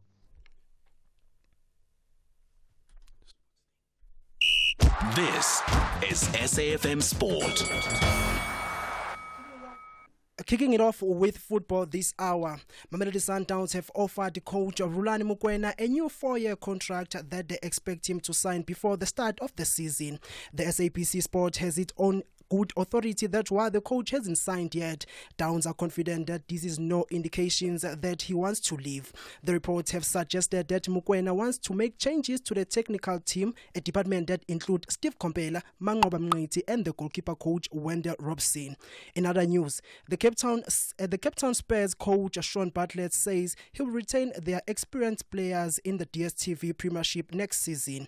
The Warriors have several of old guys who were crucial in helping them seal the promotion to the top flight in their playoffs on Wednesday night. Amongst them is the captain and the defender Clayton Daniels, as well as the right back Nazir Ali, who are both 38 years old. Listen, age is just a number. If you see these players the way they played, would you say Clayton is 39? Would you say Nazir Ali is 37? So for me, age is just a number. I know how to manage them. That's why Clayton could play almost every game. Some games I left him out, which he wasn't happy about. But at the end of the day, how I manage the players is about match day. You know, they don't have to run the same as a 19-year-old. He's been playing for 20 years. So you've got to manage your players in a proper way to get the best out of them. And for me, he's got another year or two left, easily. Elsewhere, treble-winning Manchester City assistant coach Enzo Maresca is set to be appointed Leicester City manager after agreeing terms with the Foxes. The 43-year-old Italian could be named the new boss as early as today, and he would replace the interim boss Dean Smith, who oversaw just 2 victories from 8 games in a failed attempt to keep the Foxes in the Premier League.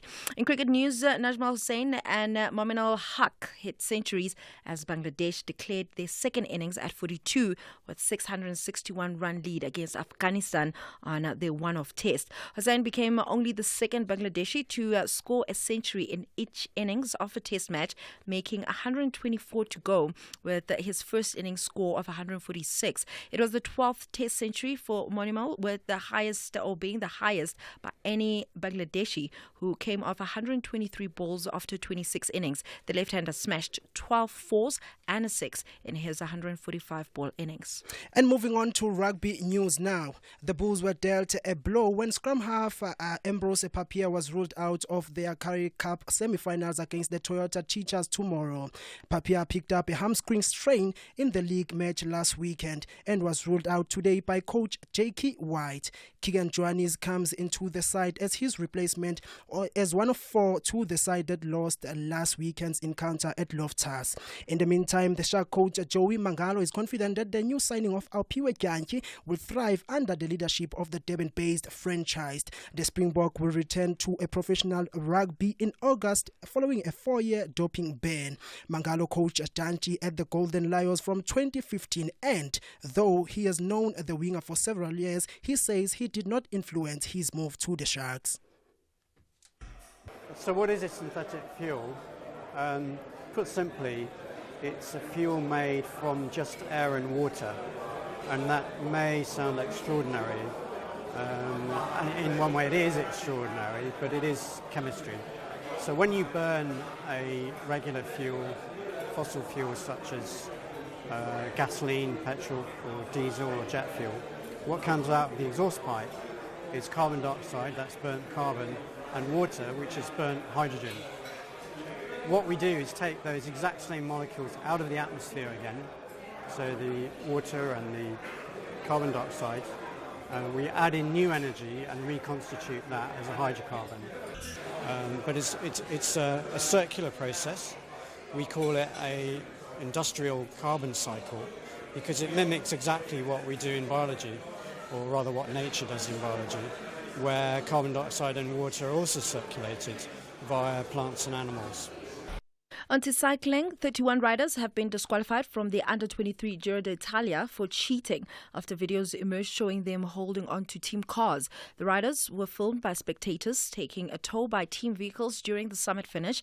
Initially, 24 riders were thrown off by the race, but the number eventually climbed to 31, affecting 15 teams. Italian squad ASD GC Sissio were the worst hit, with 4 of its riders being disqualified, leaving only 1 remaining. Then in motorsport, top engineer and former team boss Paddy Lowe has become a pioneer of synthetic fuels as a co-founder of British-based Zero Petroleum. The 61-year-old opened Plant 01 that is billed as the world's first fully integrated facility to make synthetic fuel from air, water and renewable energy at a former World War II airfield near Oxford. He was with us at the Lions in 2018 when we played in that Super Rugby final under Coach Swayze with Philip Lemmer and Neil de Bruin and Swayze de Bruin. So it's phenomenal to have him here. And I think if you look at his story, Kate, I mean, the guy came from like 2nd or 3rd team at UJ, got a lot of degrees, and now he's done well over these 4 years. Apologies for the wrong clip, but the new plant will make a mere 30 litres of fuel a day. Not enough to fill a car tank, but sufficient for technical evaluation, research and certification. And that's it from our sports side for SAfm Sports. I'm Sfiso Guhle Msimango. And I'm Dumin Kapele. You are listening to The Full Circle. SAfm Youth Day TakeOver. Hashtag SAFMBTH. Bonding session. What's your relationship like with your domestic worker? I'd love to hear. I've had a domestic worker that's an absolute angel. She's been with us for years.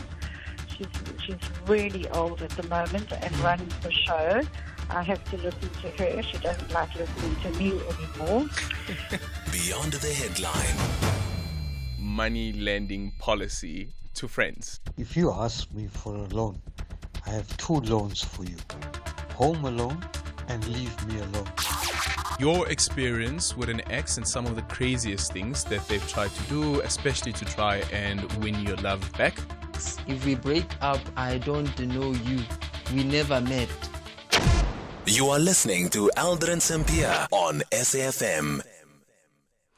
It is now 21 minutes before 5 o'clock, and coming up on the show just after 5 o'clock, as we normally do, Dumi, it is the bonding session. Love the bonding session, even on a public holiday. Yep. You know, the bonding session has to be there. So what we are going to do for the bonding session is we're going to take a different approach, because we have the Youth Day TakeOver, and Mukhadi Rabushaka is the last person from the Youth Day TakeOver who will be taking over the mic and co-hosting, but I think she'll be steering the conversation herself. So Mukhadi, welcome. Thank you. Thank you. Thank you for making time for us as well. So is there a fine line between self-expression and overexposure on social media? Where do we draw the line on social responsibility when it comes to what we post on social media? And we've seen, and I was telling Mukhadi earlier on as well, that just last week we had a conversation about young girls who were being sexually violated in schools. This is now in the Eastern Cape. And one of the listeners, well, not actually one, but a couple of the listeners then were interacting in the conversation, raised the issue around how they are dressed and saying that because of the short dresses, they were inviting the sexual violation. At least there was one tweet to that line, and then the other one was around whether it is appropriate for young girls to be wearing those short skirts. But you have a different take on it in that what happened over the weekend with Pearl Thusi. Yes, so over the weekend, Pearl Thusi, I don't know if you've seen the post and the pictures. She posted quite revealing pictures, and she got a lot of criticism from people saying that she's promoting nudity and that she is over-sexualizing her body. But there was also another side where they were saying that she has a sense of urgency over her body, and then she should be a woman who's empowered and she's allowed to appear and present herself in a way that is true to her. So I think that we'll be discussing that as well. And we'll also be talking about, should we make people feel bad for their individual actions, or do people have a responsibility to step out in a way that is presentable and palatable to us? So we'll be focusing on that. Yeah. First thing when I saw those pictures, I was like, she's very brave. I agree. Yeah. Because the other thing that people were raising is that she's a mother. Yeah, they are saying that, but at the same time, listen, everyone has their own choice to do whatever that they want to do, and if you don't sign up with that, you can simply unfollow. We don't know her reasons for doing that. The first thing that came to mind, I was like, perhaps she's going to promote something after this. You know how celebrities do certain things. But for me personally, I think I always tell, especially young people, who always be careful what you post on social media, because it's going to stay with you forever. Like you're saying, she's a mom when the daughter, but also we don't know their relationship together. Do you understand what I'm saying? But if you are a social media user and you feel like you don't like it, you don't have to go and comment there. Just say, I'll unfollow this. This is not my kind of ish. But what about the role model aspect? And I remember, Gonja, who was it again? I think Kanye Mbao. Yeah. Kanye Mbao said, "Listen, I'm living my life. I'm not your child's role model." Yes, and I don't do what I do to be your child's. Always says that. to be your child's role model. But the other flip of the coin is that as a celebrity, you are in the public eye. Yeah. Unfortunately, it comes with responsibility, because there are some people that will follow what you're doing.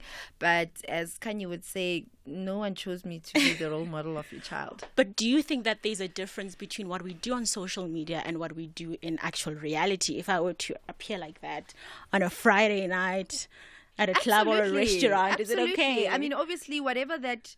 Listen, there's different sides to this. Certain people, for example, Instagram, you see the most beautiful pictures, and then when you see them in real, you just like... two different things. Do you understand what I'm saying? So I think the only advice is that, listen, whatever that you post on social media, just always know that it will stick with you for a long time, because it's the internet. Okay, so there is the moral question as well, right, with this conversation. I'd love to hear your take on it. That is the bonding session coming up just after 5 o'clock. You can drop us a call on 086-000-2032 to book your space, because that's another thing, right? Today we've got a lot of people in the studio, so we'd love to hear from them as well, what their take is on the question. But you can also send us through a voice note on 0614-104-107, and you can tweet at Aldrin Simpier. Is there a fine line between self-expression and overexposure on social media, and where do we draw the line on social responsibility when it comes to what we post on social media? I was speaking about Uzotwa Wabantu, and when Uzotwa Wabantu entered the space, it caught a lot of... There was a whole stir.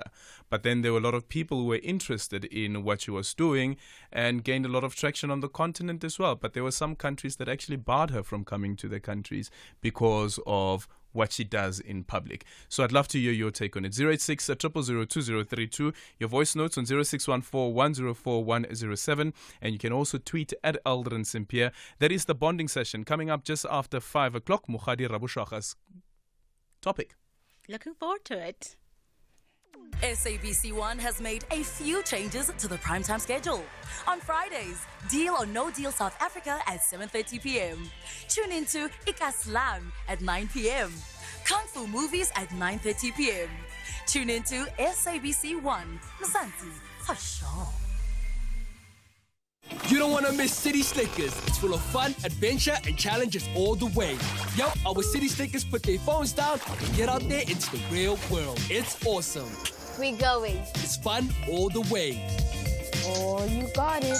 Catch City Slickers every Thursday at 4:30, only on S3. In partnership with SABC Education.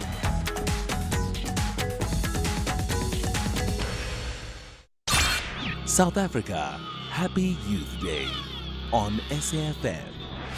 With government drawing more young people into the economy, we celebrate Youth Month under this year's theme of accelerating youth economic emancipation for a sustainable future.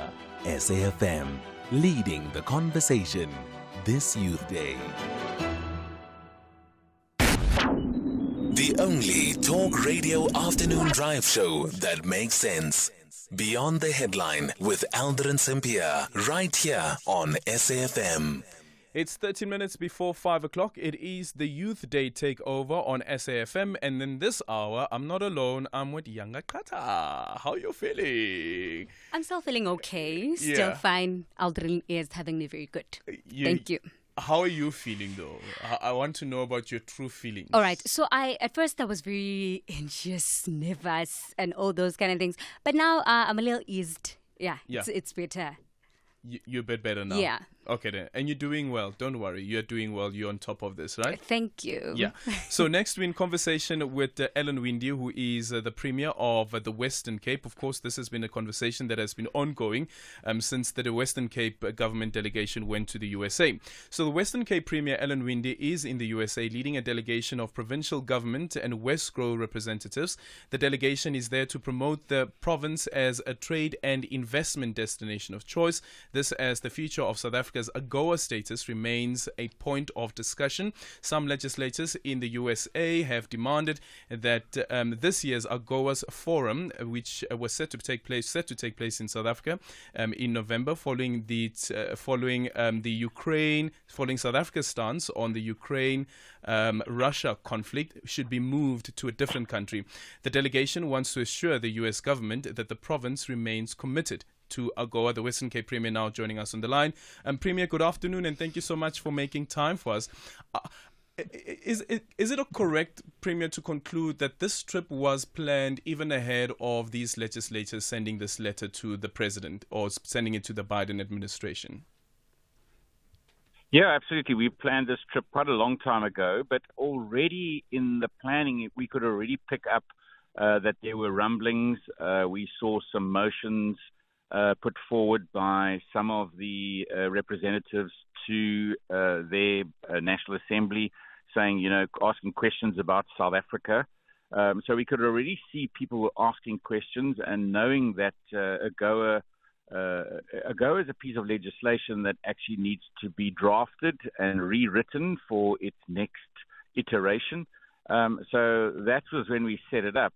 Obviously, while we were here, we saw further letters being written, asking questions, and calling for the movement of that meeting away from South Africa. That's the meeting due to take place later in the year, to perhaps another country in Africa. But our visit was already set up before that. It just became timely for us, when we were having meetings in Washington itself. Did you meet with those legislators by any chance? We had meetings with the Ways and Means Committee. Of course, that committee, both Republicans and Democrats. We also met with the Senate Foreign Affairs or Foreign Relations Committee and the House Foreign Affairs Committee. We had a meeting with Senator Coons' office. Senator Coons, one of the signatories to that letter. Definitely meeting with the political side of Washington. And then we also had meetings with, the U.S. trade representatives, the Foundation for Democracy. We also met the U.S. Chamber of Commerce. And with that meeting with the representatives of Senator Coons, because he is the chairperson of that committee, and also understand that letter was a bipartisan letter, what did the Western Cape government say to them? Okay, so I think we first of all positioned ourselves within AGOA, showcasing what AGOA means to the businesses of the Western Cape, how it has been transformative over the years for many small businesses getting access to this market and how that has made a change for them. Also, big businesses and the growth of business. I think about citrus and how we have grown exponentially into the U.S. market, but also think about the small, new emerging winemakers. They've all benefited through an agreement like or a piece of legislation like AGOA. We need to make sure that it gets renewed. But at the same time, also, when AGOA first became a reality, it was, many, many years ago, and times have changed. So the new negotiations around AGOA is, how do we bring AI and tech and ICT, the new world into it in the Western Cape. We call Silicon Cape. Is Silicon Cape going to have an opportunity? We have meetings with the film industry. We met with NASA because NASA is going to be setting up a radio telescope for their next big project of building a base on the moon. And we have got in the Karoo, we're going to now be having a NASA communications base in Matjiesfontein or just outside Matjiesfontein. So this is about the new iterations. How do we build them into AGOA, but how do we also grow trade and investment into our region? And, of course, they've both got to be able to work together. South Africa can't afford to lose its AGOA status, and the Western Cape definitely can't afford to lose AGOA status. Yeah, and I also saw that looking at that relationship that the Western Cape government has with the USA, and the USA indicating that right now as it stands, the Western Cape is one of its highest. It says that the Western Cape, while local tech companies have reached over 4.9 billion rand in funding from the United States since the partnership was announced. So there is this relationship that exists, and it speaks about the Western Cape's largest export market being the United States. But can the Western Cape have a bilateral agreement with the USA government on AGOA outside of South Africa from a national point of view, and also considering that foreign policy is a national competency? Yeah. So remember, this is not a trade agreement between countries. This is a piece of legislation only within the USA that then gives access to various countries in Africa. So it's not a trade agreement; it's a law. It's a piece of legislation that gets passed. And so we were engaging with the drafters of those laws. It links to the finance committee. It links to trade committees. That's why there's so many role players in making sure it happens. So it is different from a trade negotiation, which is negotiating between two countries on an agreement for access to market. This is much more of a USA one-sided, but then giving through the law access to various countries. And so it can never be only the Western Cape.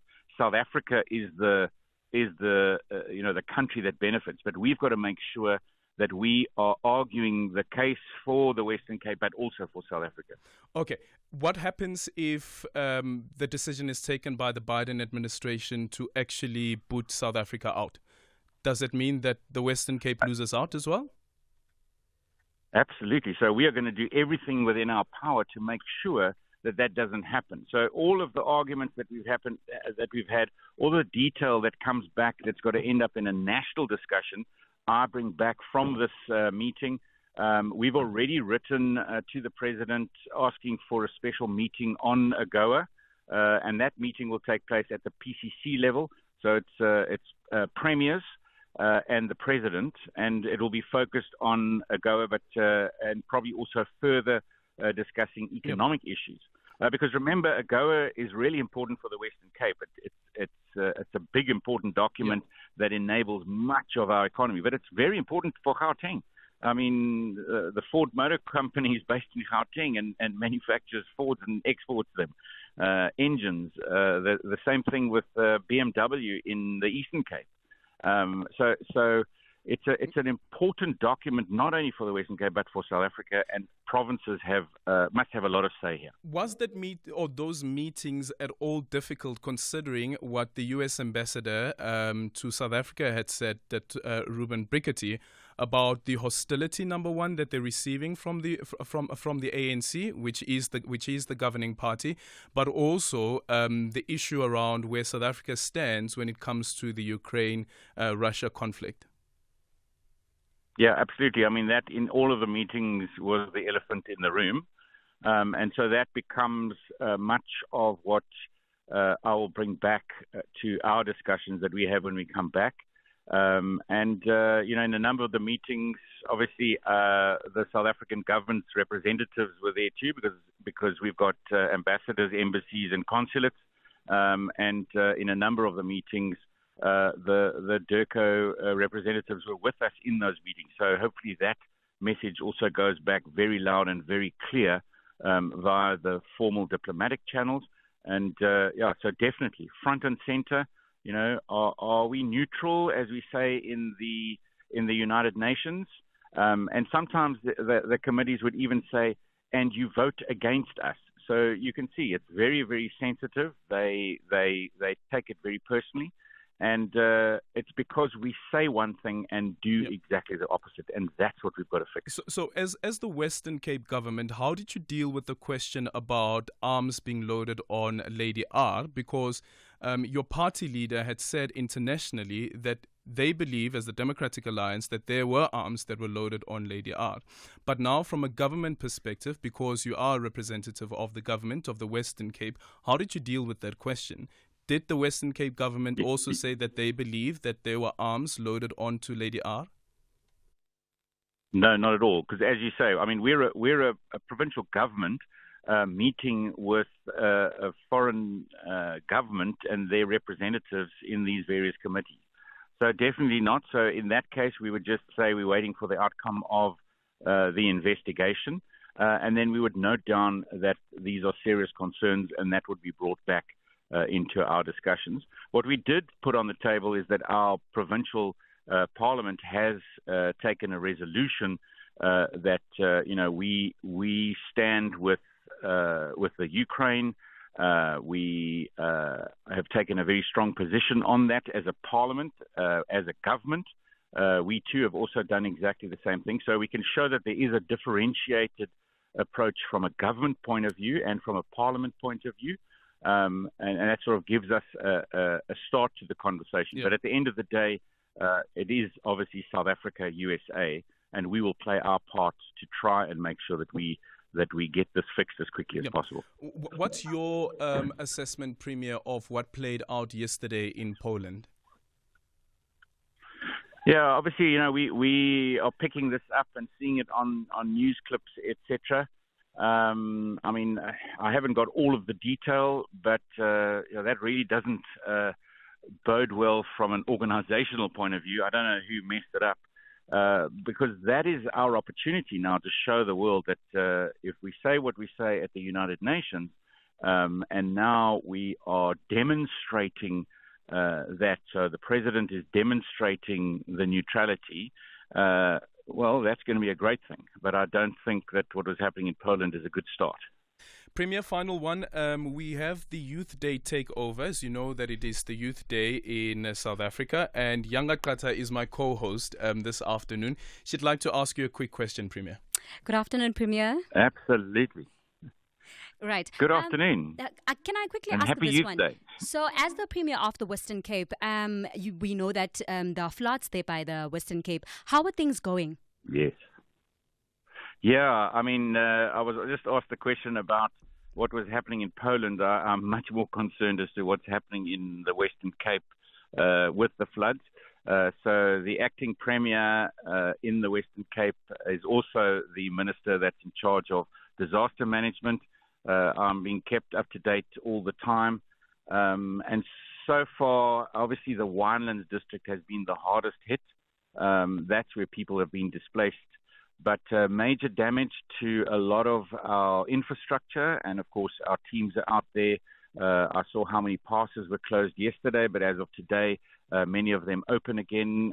So, I mean, from my side, even remotely, making sure that although I've got an acting Premier in place, I'm still obviously very concerned as to what's happening, and noting that the water tables are now very high. Many of our rivers are in flood. And, of course, more rain due tomorrow. But alongside the rain tomorrow, there's also high winds and high swells. So, yeah, that side of almost a disaster is not over yet. And we're all on standby, and I am hugely grateful to all of our emergency teams, our disaster management teams, our road infrastructure teams, our humanitarian teams that are out there, making sure that the citizens are safe and making sure that we are getting the electricity back on where it's off, that we are managing the outflows of our dams, which are now suddenly full. So, yeah, there's a big machine in operation, and even though I'm on the other side of the world, it's still very concerning for me. And in the middle of all this, we are celebrating Youth Day, which is really an important day in our yearly calendar.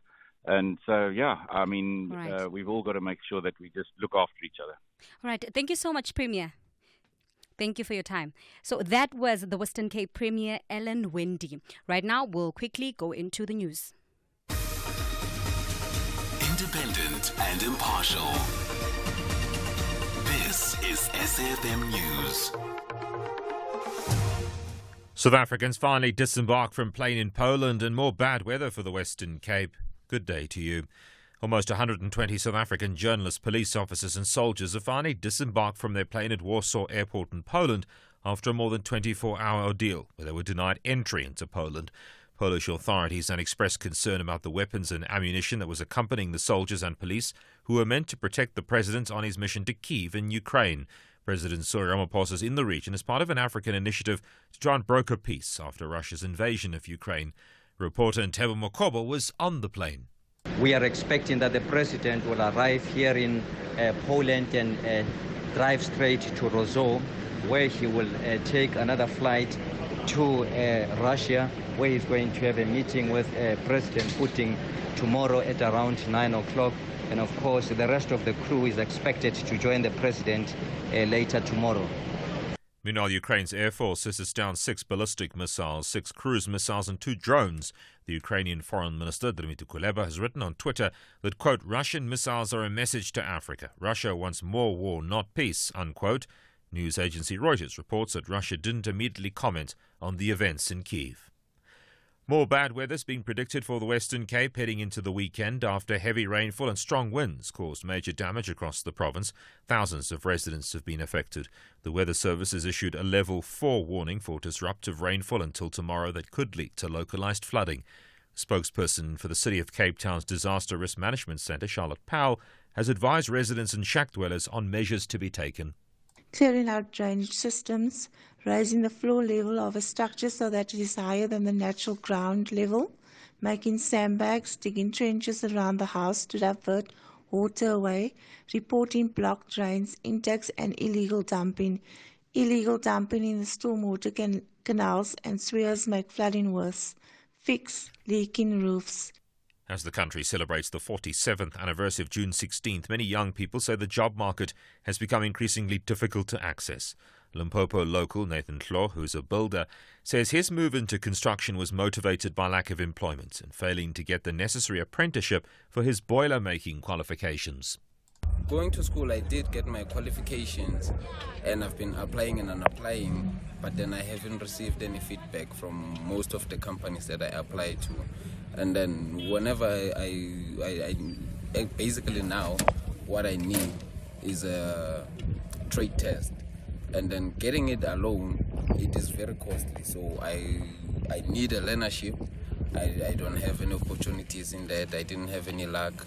So when I saw that I have a skill in construction, that's when I realized, okay, let me just do my own thing and then maybe something will come up of it. A group of young unemployed graduates in Steenbok village in Mpumalanga have officially launched an Nkomazi Paralegal Services Hub aimed at assisting poor and vulnerable people. They say their main aim is to offer legal services on a pro bono basis to needy people in their village. The founders launched the Services Hub on Youth Day today. Our economy is struggling to create jobs for those that are not, it's even failing to create jobs for those that have even graduated. So we took a proactive role to establish this hub so that we can be in a position to utilize our underutilized skills right now to assist the community. There are so many challenges that we did face. We actually didn't think that we would be able to pull this off because we had to do everything ourselves. We are unemployed, we don't have funding. Top story: almost 120 journalists, South African police officers and soldiers have finally disembarked from their plane at Warsaw Airport in Poland after a more than 24-hour deal where they were denied entry into Poland. That's SAfm News. I'm Greg Khos. And looking at your sport headlines this hour, the Proteas tour to Pakistan is in September, and Mamelodi Sundowns offer Rulani Mokoena a 4-year contract. More on this at 5:30. Well done. You have managed to conquer your Monday. So, how about you reward yourself with our weekday movies? Sink into the couch with the family and catch What's Love Got to Do with It? Saturday Church, Jingle Bells, and Throwback Christmas. Every Monday at 10 p.m. only on SABC2. Let the bell ring. Miropa Casino will experience an avalanche of punches from 9 bouts during the Power to Youth International Boxing Night. Ayanda Nkosi will cross-question the champion Kaya Busagwe in the SA lightweight title. Meanwhile, Johnson Mutsanani challenges the champ Rofio Mapupa in the Limpopo flyweight title. The Queens of the Ring, SA's Nozi Dube and Adidia Mimu of Malawi, will battle it out in the female junior featherweight division to demonstrate that this is not a ladies' night out. Catch the Limpopo champions, Power to Youth International Boxing Night, on Friday 23 June at 7 p.m. on SABC Sport on DTT Channel 4. Open fee 124. Also available on SABC Plus and SABCSport.com. Then on SABC 2 at 10:30 p.m. Brought to you by SABC Sport. For the love of the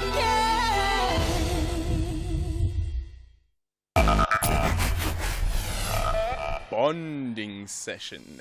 When did you realize that your person at the time was cheating? Afternoon, Elena. How are you? Good, Twakai. How are you doing? I'm not fine. The other time I went to my hairdresser, you know, when you're going to do it with credit, yeah. I wanted to speak to the hairdresser there at a flat before I go to the salon. Then I bumped into the guy's car. The number plate is personalized. So I went to the neighbors and asked where he stays. Then they showed me. Yeah, I found a lady and he was in there. So the lady said to me that I'm slender, I look like a deltong. I don't like body shaming people. So I told her that Oros is looking for somebody who can advertise it, so you will do well on Oros. And then we were yelling because the lady told her the guy is Zulu who were insulting each other. I was speaking to the guy was This is Aldrin Sampear on Beyond the Headline. SAfm Youth Day TakeOver. It is 9 minutes after 5 o'clock and it is time for the bonding session. It is a Youth Day takeover version of the bonding session. Normally I would be leading the conversation, but this time around, because it is the Youth Day takeover, Mokhadi Rabushaka will be leading the conversation. She's joined in studio by 3 of the other Youth Day takeover co-hosts. That's Pamandla Mbuli, as well as Sfiso Guhle Msimango and Yangakata, who you just heard before the news. Remember that our studio line is 086 000 2032. You can also drop us a voice note on 0614 104 107, and you can drop me a tweet at Aldrin Sampear. You can also tweet at SAfm Radio. So, Mokhadi, it is over to you. Thank you. Good afternoon. My name is Mokhadi Rabushaka. And as Aldrin has said, today we'll be discussing quite a controversial issue. And we'll be discussing the issue of Pearl Thusi, where she posted quite revealing pictures on social media and where people were saying that she was promoting nudity, and that where do we draw the line as people? Should we have sort of a sense of urgency over our bodies, or do we have a sense of responsibility to society and how we present ourselves, and should we be palatable to people in our communities? And in today's shows, is there a fine line between self-expression and overexposure on social media, and where do we draw the line on social responsibility when it comes to what we post on social media? And to be honest, when I first saw the post, I did not feel nothing, and I allowed myself not to feel anything because just a beautiful woman on Instagram. But I want to hear from you, Yanga. What did you think when you saw those pictures? With me, it was a shock. It was a shock because we normally see these things coming in from people from overseas. You see those kind of things, but not from within. So it was a shock. Yeah. Shock for what? Tell us. Yes, it was a shock for how she exposed her body on socials, how she did not think of maybe she's a public figure by the end of the day. So if companies like the Broadcasting Complaints Commission of South Africa did not have a thing to do, they would not be present. But coming in from a public figure's point of view, her showing off like that, there's kids, man. You see those kind of things. No, which kind of things? Mohadi. No, tell us, Younger. Don't be afraid to share your views. It is how I feel about it. It's just shocking, like I had said. Okay. All right, good. So, Pamandla, what do you think? What I think, she's honestly expressing herself, and I don't think she's in her own lane. She's in the entertainment industry. Obviously, for us black people, we have a cultural expectation of how we expect black women to sort of behave, if I can say that. And I think that's why the backlash. For me personally, I'm fine with it. I mean, that's how she expresses herself, so good for her, really. And what are those cultural expectations that women have? I can't speak for a lot of cultures, but as us black people, we expect abantu besifazane to, example, dress in a particular manner that does not maybe then show other things. You know, I mean, it's as simple as that. It's frowned upon, let me say that, in the black community, because should you see maybe another race or someone else doing something of the sort, I don't think we'd have much of an issue on that topic, because I mean, Peltusi, Mdomyama, Ntombazane Yomzulu, and so we all get touched. But also we are viewing it a lot on women, right? So if we look at, sometimes men also appear in a way where they are not covered themselves, but we do not discuss it, and we don't look at it as a problematic thing. So if we bring it back home, if you are Ekasi, you would see men on the streets, topless and comfortable, and it's just the norm to us, and we don't over-sexualize men's bodies. Why do you think that we do this with women's bodies?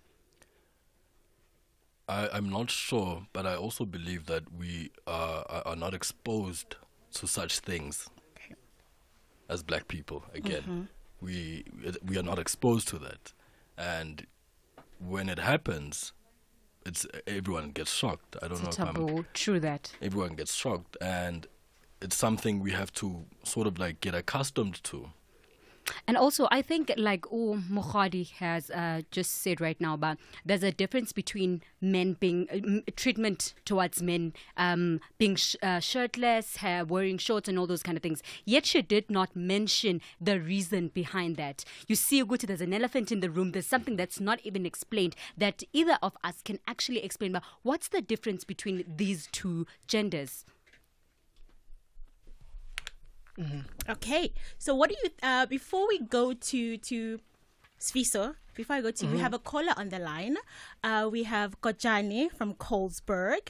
Hello, Kojani. How are you? Good. How are you doing? Yes, that's Kojani from Kronstadt. Apologies, Kojani. I want to ask you a question. I understand your topic regarding one man's meat is another man's poison, if I may call it that way. I want to ask the two, or whoever will answer. If you watch SABC 1 and you check a drama there and you don't like it, why don't you switch to SABC 3 or SABC 2 because I think that is not your audience, is not targeting for you. So what I'm trying to say is, if somebody, a woman, showing nudity and you don't like it, why don't you switch on to another thing because it's not meant for you? So don't you think that is the whole idea? If it's not meant for you, why watch it? That is the question. And how do you think we filter that? How do we filter what we get to see and watch? Like social media, sometimes you just come across it.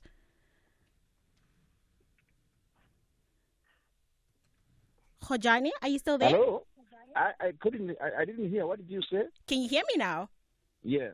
So I was saying, how do we filter that? Because sometimes on social media, we can't filter that. And maybe if we bring it back also to reality, is that there are no filters in real life. How do we get to pick and choose what we consume? No, as soon as when you see something is not meant for you, you just go to the next studio or the next channel. It is really not meant for you. So what I like may not be what you like. So those who like it shouldn't really bother how to filter it. But those who feel sensitive should just ignore it and look for other things. Simple. All right. Thank you so much, Khojani, for your opinion and your question. All right. We have 2 voice notes that we'd like to listen to. I think the difference, hi guys, it's Mwak from Polokwane. I think the main difference between these 2 genders, it's because we've generally sexualized women's body and did not do the same did not do much for men. And while doing that, women as well have also encouraged that, as like the likes of Tusi now, she just posted herself as she was. And the idea of sex cell is more aligned with women's body than men. I think that's why the men's body were more or less sexualized than men's bodies. Good afternoon, Mahadi, and your co-host there, and Alrin. Mahadi, there's nothing wrong at all the way Tusi was dressed, because we used to dress like that in the past. A woman would walk on the street with breast, it was not a problem. With a short skirt or anything, it was not a problem. So we have westernized the way of living, and we have forgotten ourselves. If we don't know our roots, it doesn't mean our roots, they don't know us. Yeah, that's my take. And the youth is here, we are definitely taking over. You just need to be given more opportunities, like the way SAfm did for you guys. We need to be recognized. You did a very great job, and I've been listening since from morning. Well done. It's Michael from Free State, Bethlehem. Thanks. Hi guys, it's Brian again from Protea Glen. Adrian, I don't blame Tusi about body shaming or what. I blame all these media houses, from fashion, from liquor brand. They always advertise our ladies naked. They advertise our ladies naked. We can't even watch some of the advertise with our kids because we can feel so embarrassed that this. All right. Thank you. Thank you for your views. Please continue to call us on 086 000 2032 and do send us your voice notes on WhatsApp on 061 410 and 4107. And we're going to go to the ad break now. And after the break, we'll continue the discussion. Have you recently migrated to the new TV licenses payment website? Make sure your account stays active by registering again or resetting your password. Don't miss out on all the fantastic new features our brand new website offers. Get registered today and stay connected with us. With the new website, get your payments done quickly and hassle-free with a wide range of services. So make sure you register to take advantage of all the great client features. Visit www.tvlic.co.za today. TV licenses. Do it for the things that matter.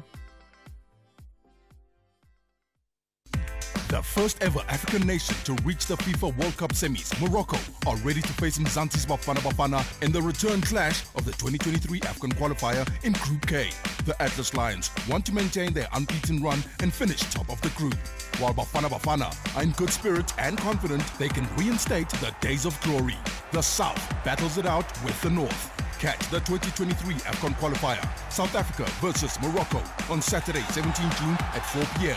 Live on SABC Sport on DTT Channel 4, OpenView 124, SABC 1, SABC radio stations, also available on SABC Plus and SABCSport.com. Hashtag We Love It Here. Brought to you by SABC Sport. For the love of the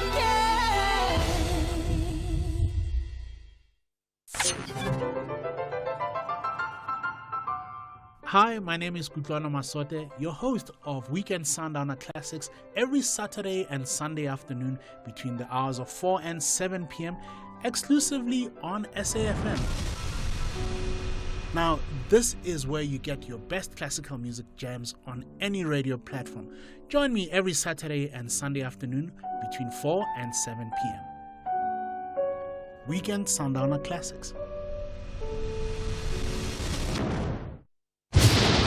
SAfm Youth Day TakeOver. Welcome back. It is 22 minutes past 5 and my name is Mohadi Ravoshaga. Before the break, we were just discussing is there a fine line between self-expression and overexposure on social media, and where do we draw the line on social responsibility when it comes to what we post on social media? So we received a call and we had 2 voice notes. I want to hear what you think about those views. Sfiso, what do you think? So the men said they have no problem that women should have a sense of urgency over their bodies and they should feel free to express themselves. How do you feel about that? If Mina, I can say, based on the view that if you don't like something, you can change it, right?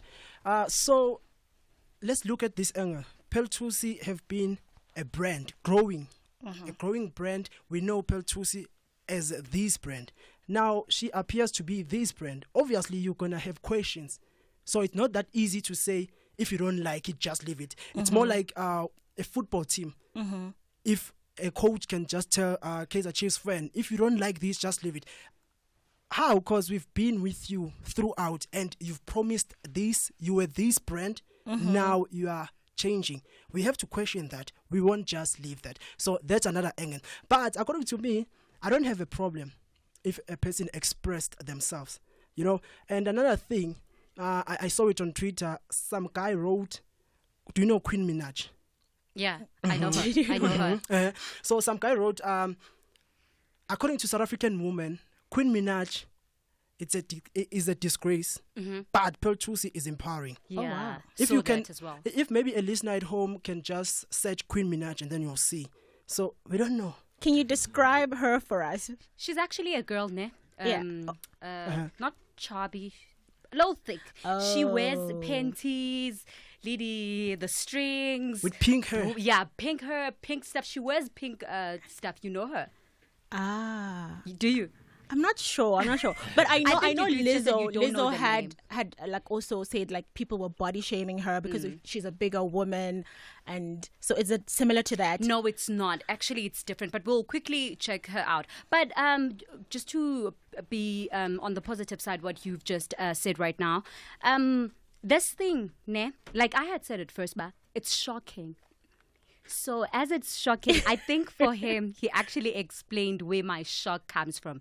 Pearl is a brand, and I know a certain form of her. So now her actually expressing something else. And if you would have watched one of her movies, I don't know the name, where it was very much explicit. So I was also shocked by, this is where we are now with Pearl. You get what I mean? But also there's a voice note that came on where a person actually commented that as black people we used used to be topless and all those kind of things. I think that's where other things are too much of a taboo now, because we are in the now and we are not used to things that were done back then and all those kind of things, you see.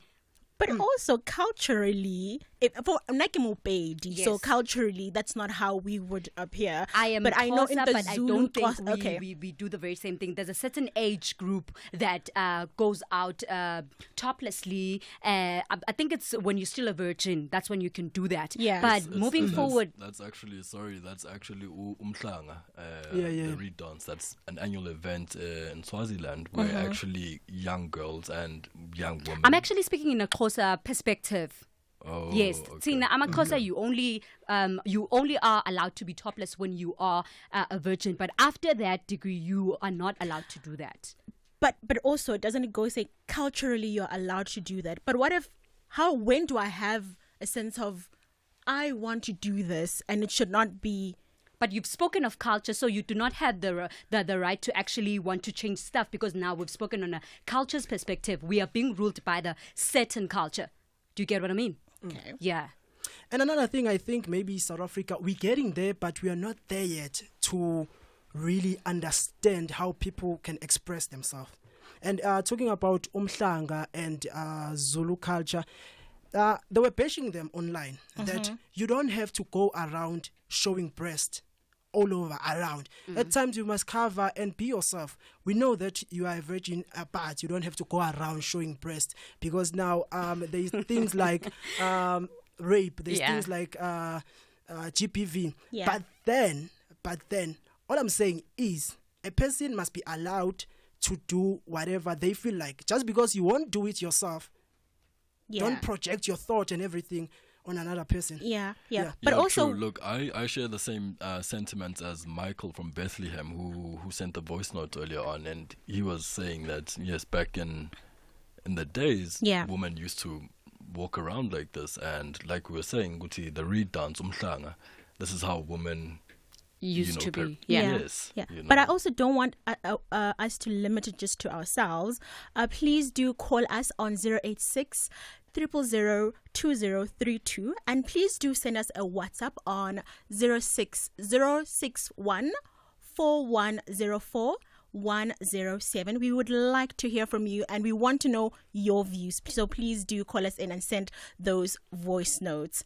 So we also, before we discussed the topic earlier on, Aldrin spoke about the girls and how it can be viewed as an invitation for sexual advances, and that we often lack compassion for women who we feel like have asked for it. What do you think about that? I think he here touched it a little bit about that. But there's nothing that you call for yourself, especially if it's not a good thing. You do not call for it. And it also goes with the manners of men and the manners of the men that we have currently. We've just spoken a little bit about culture. We actually went back.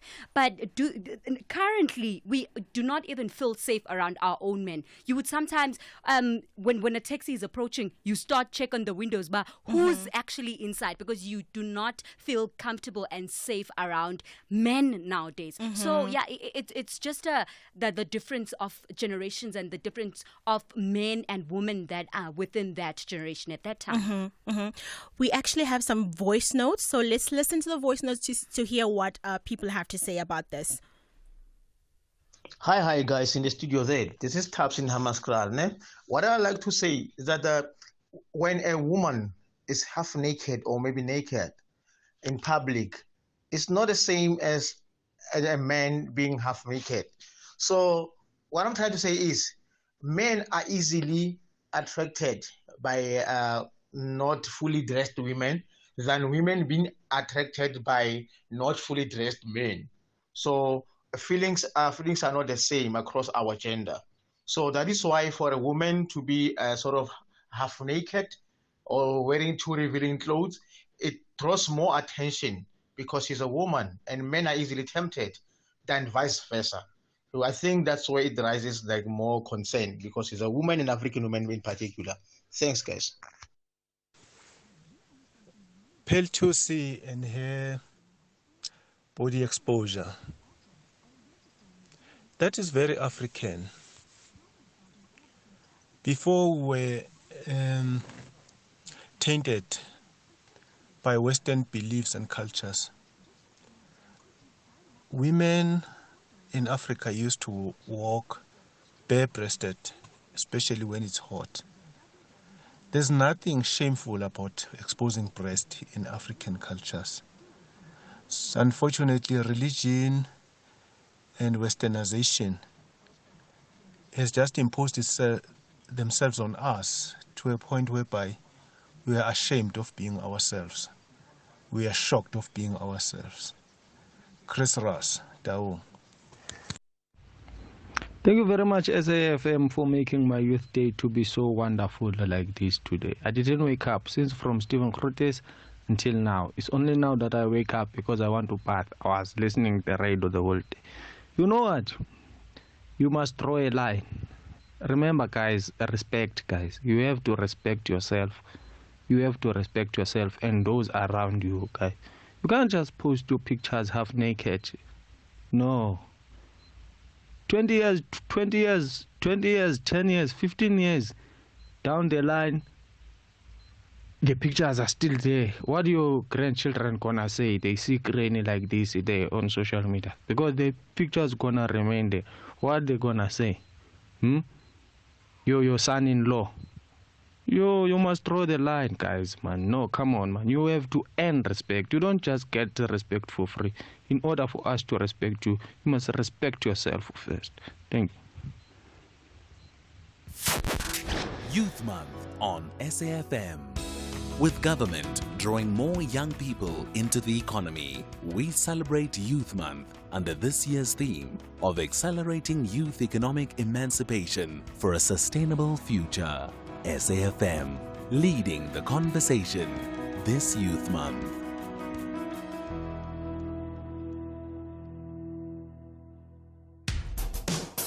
SAfm has signed a code of conduct that is enforced by the Broadcasting Complaints Commission of South Africa. Under the code, we are committed to giving news that is accurate, comment that is fair, and programming that is not harmful, does not amount to hate speech, or contain violence or explicit sex. If you think we are not living up to that code, then you can inform the Broadcasting Complaints Commission of South Africa. Direct any complaints in writing to the Broadcasting Complaints Commission of South Africa. PO Box 142365. Craig Hall 2024. Fax to 011-326-3198 or an email to bccsa@nabsa.co.za. For more information, please visit www.bccsa.co.za.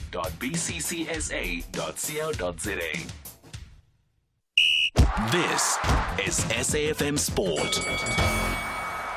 Looking at your sport headlines at this hour, I am Sfiso Guhle Msimango. Let's kickstart off with football. The Banyana head coach Desiree Ellis has welcomed the new payment structure that will see each player pocketing around 572,000 rands for taking part in the FIFA Women's World Cup next month. The amount could rise to 1.1 million rand should the team progress beyond the group stages at the global showpiece. Ellis says this latest move is music to the ears of those in the women's game. I don't think it's a challenge for me. I think the players need to step up. We say we select players on their performances. We select players on what we see. And we've spoken about that in every camp, about you need to raise your levels. You select yourself by your performance. We spoke about that. So the players have that in the back of their minds, but they know that they need to step up. For me, them getting that compensation has got nothing to do with the way I'm going to select my team. Kanti ke masibheka kwezinye indaba iMamelodi Sundowns isinikeze umqeqeshi uRulani Mkwena inkontileka yeminyaka emine kulindeleke ukuba ayisayine ngaphambi kokuqala kwesizini. iSABC Sport isiqinisekile ukuba noma umqeqeshi bengakayisayini kodwa iMamelodi Sundowns inethemba lokuthi angeke alishiye leqembu. Imbiko iveze ukuthi uMkwena ufuna ukwenza ushintsho kwi-technical team okubala kuyo uSteve Kompela, uManqoba Mnqithi kanye no-goalkeeper coach Wendell Robson. When we look at another news right now in rugby, the Crusaders beat Blues 52-15 to reach the 17th Super Rugby final and extend their unbeaten record in playoffs at home to 30 matches over 25 years. The Super Rugby Pacific champions will face the winners of Saturday's second semi-finals, the Chiefs and the Brumbies, in the next week finals, where they will be bidding for the 14th title in the row of 17. For the 14th title in total and the row of 17. Right, on another sports news, right, the Shark coach Joe Mongalo is confident that the new signing Pure Janji will thrive the leadership of a Durban-based franchise. The Springbok wing will return to a professional rugby in August following a 4-year doping ban. The Dawn will don and the colours of KwaZulu-Natal out thereafter. Mongalo coached Janki at the Golden Lions from 2015, and he's known the wingers for several years, but he said he did not influence his move to the Sharks. That's it for your sport. For your SAfm Sport, I'm Sfiso Wuhle Msimang. Gather the family and get stuck into entertainment that will transport you into a world of intrigue and adventure. Catch Jurassic World Fallen Kingdom, The Chronicles of Narnia, The Hitchhiker's Guide to the Galaxy, and Night at the Museum Secret of the Tomb. Every Saturday in our 4 p.m. movie slot, only on SABC2.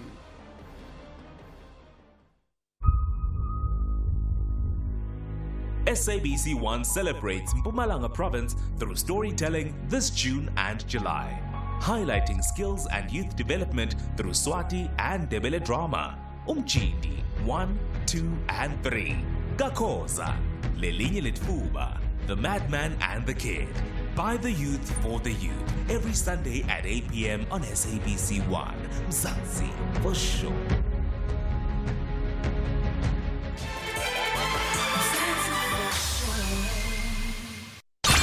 South Africa, Happy Youth Day on SAfm. With government drawing more young people into the economy, we celebrate Youth Month under this year's theme of accelerating youth economic emancipation for a sustainable future.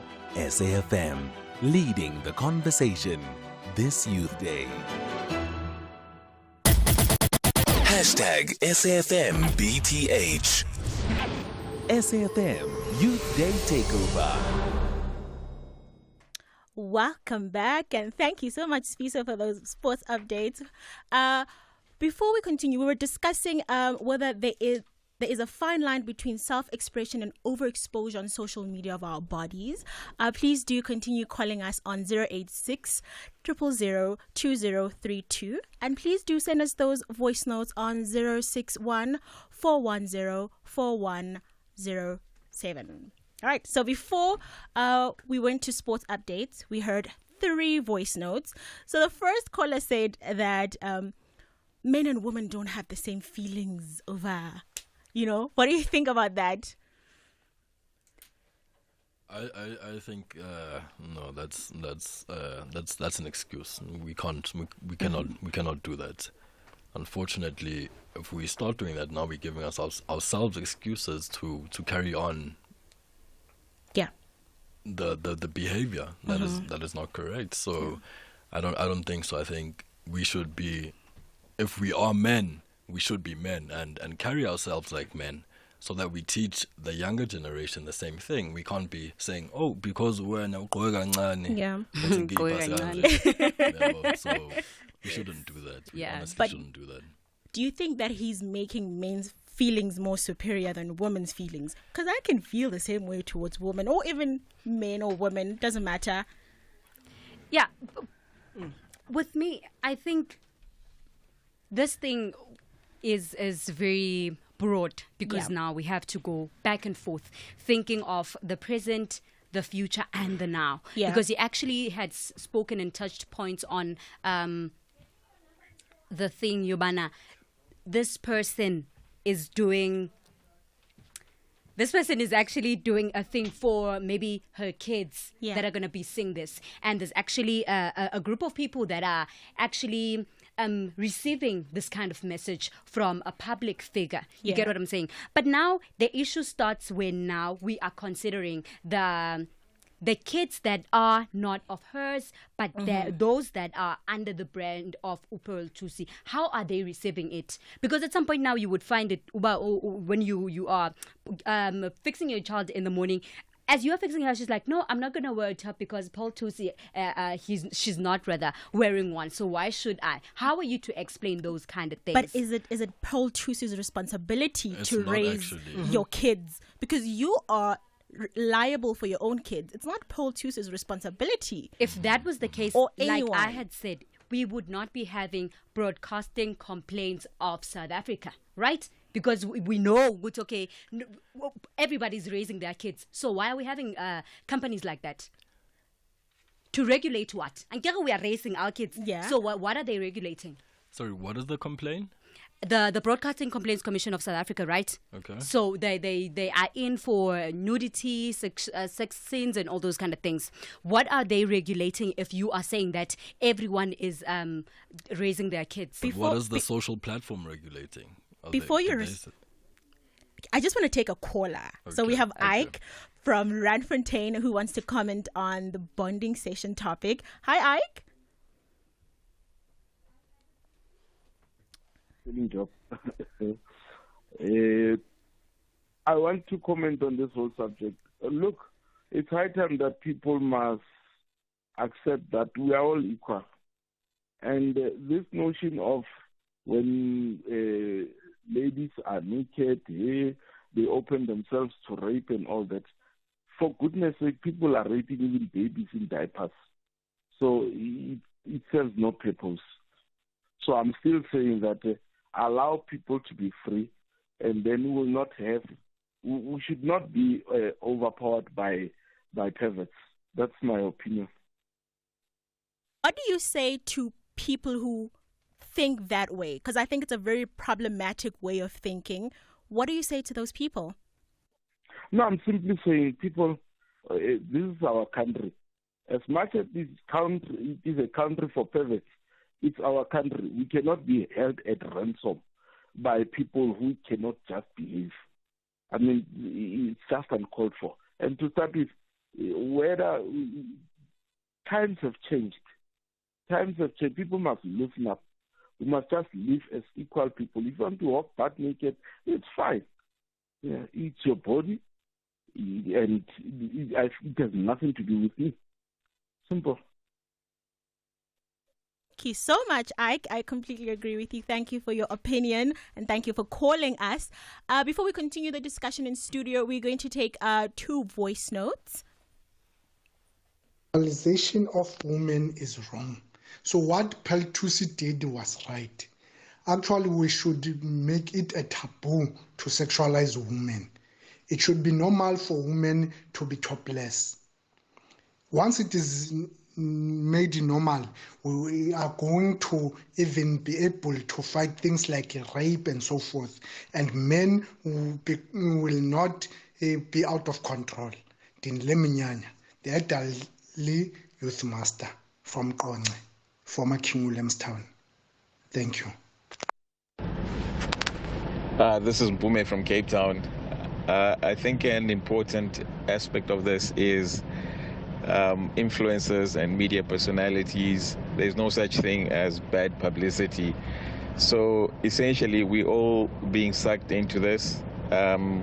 We all speaking her name. I'm not going to say it because I'm not going to participate. And so we must also be aware of this, that there's a commercial value to your name being spoken out, to being shared, to being printed in the media. And so sometimes people do this for exactly that, and it's got nothing deeper than I want to be known and to be more famous. And I don't think it's actually a great thing for everybody, and not everybody should be just doing it.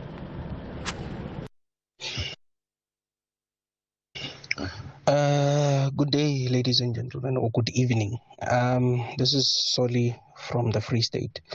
On the subject of the Peltusis and the whatever, I hear that y'all are saying that we are responsible for our own children. I think that's what becomes a problem in society recently. We enjoy shifting the blame and letting other people take responsibility for their own things. But as Black people, it's in our nature to raise our children with our communities. So I don't think it's the right thing to shift the things and say that the parents are responsible for their children, because at the end of the day, we are liable for the children in our communities. I understand that we live in a new global village of social media and all of that, but yeah, we must not be tainted by such things. Thank you. Thank you so much for those voice notes. Interesting. Sfiso, what do you think about those voice notes? I found them to be quite interesting. Mm-hmm.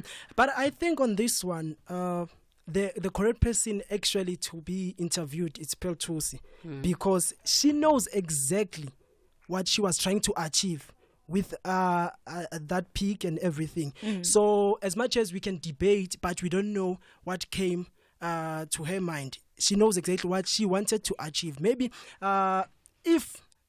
maybe some people will say that she only wanted attention because she saw that her career and stuff and whatever. If it is like that, then it is wrong. I won't lie. If just because she wanted attention, that's my view.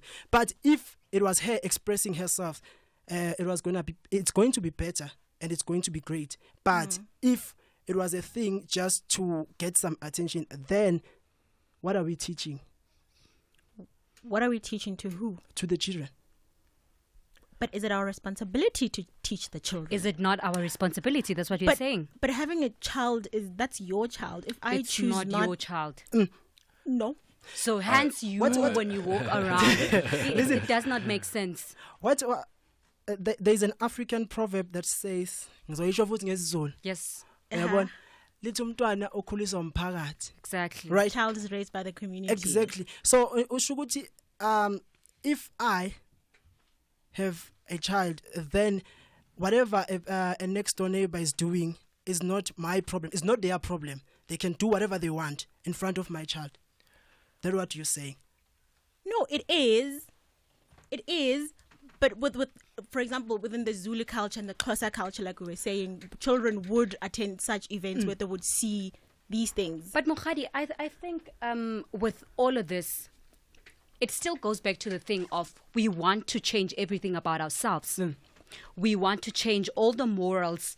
We want to change all the way of life we've been going upon into actually making people feel comfortable in a sense. Because you can't say now, it actually builds up a very broader conversation now that you've touched a thing of it's your child, it's not my child.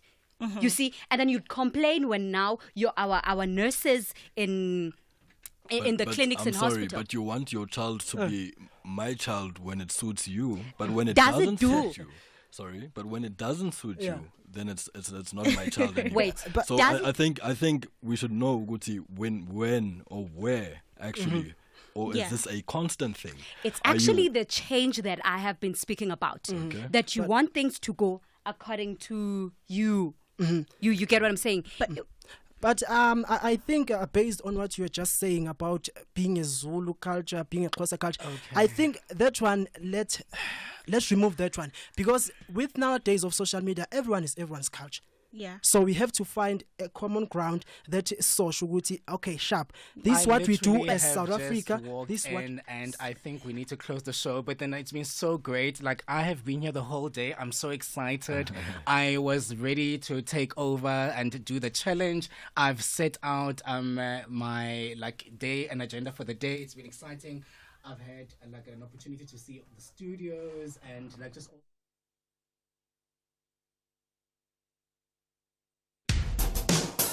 SAfm has signed a code of conduct that is enforced by the Broadcasting Complaints Commission of South Africa. Under the code, we are committed to giving news that is accurate, comment that is fair, and programming that is not harmful, does not amount to hate speech, or contain violence or explicit sex. If you think we are not living up to that code, then you can inform the Broadcasting Complaints Commission of South Africa. Direct any complaints in writing to the Broadcasting Complaints Commission of South Africa. PO Box 142365, Craig Hall 2024. Fax to 011-326-3198 or an email to bccsa@nabsa.co.za. For more information, please visit www.bccsa.co.za.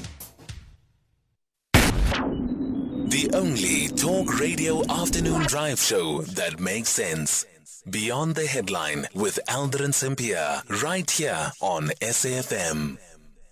All right, it is 10 minutes before the hour, 6 o'clock. All right, as I was saying, Mohadi, the thing that one should do something, and then we are saying just because I'm Zulu, just because I'm Xhosa, I think we should remove that thing, because it's now a days of social media and everyone is everyone's culture. So whatever you're doing, everyone is going to do it. So let's remove that.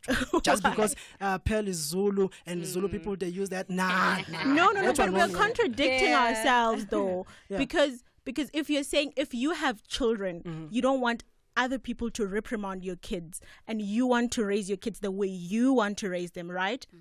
Right. So why now is there an expectation on other people to be role models on your children? Mohadi, I think here it was a thing of we did not actually go into depth of what we think personally, right? Now she's touching a thing of you don't want your kids to be reprimanded. And personally, I was brought up with instance of umama was next door is your mother. If she finds you with a boy, you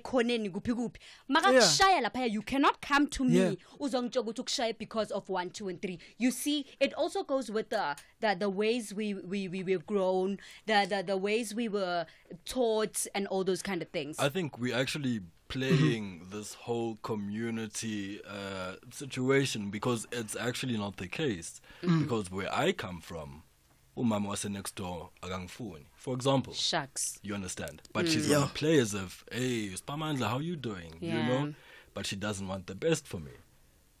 Do you understand? So that's the actual truth. See, people don't want to see the next person going forward, especially parents, when they see competition for other children. So don't you say, Spamandla, that we need to actually not change the good thing about culture Z? Because like back then, we would have a thing of umama next door is your mother, and there was a thing in the entire village. You might find there's only one teacher, and that teacher, in university, the entire community had to participate in her scholarship, in the money and all those kind of things. So to solve these big issues like people being seen as maybe the thing of nudity, the being maybe someone actually perceives a kid being topless, sees them as a way of attraction and all those kind of things.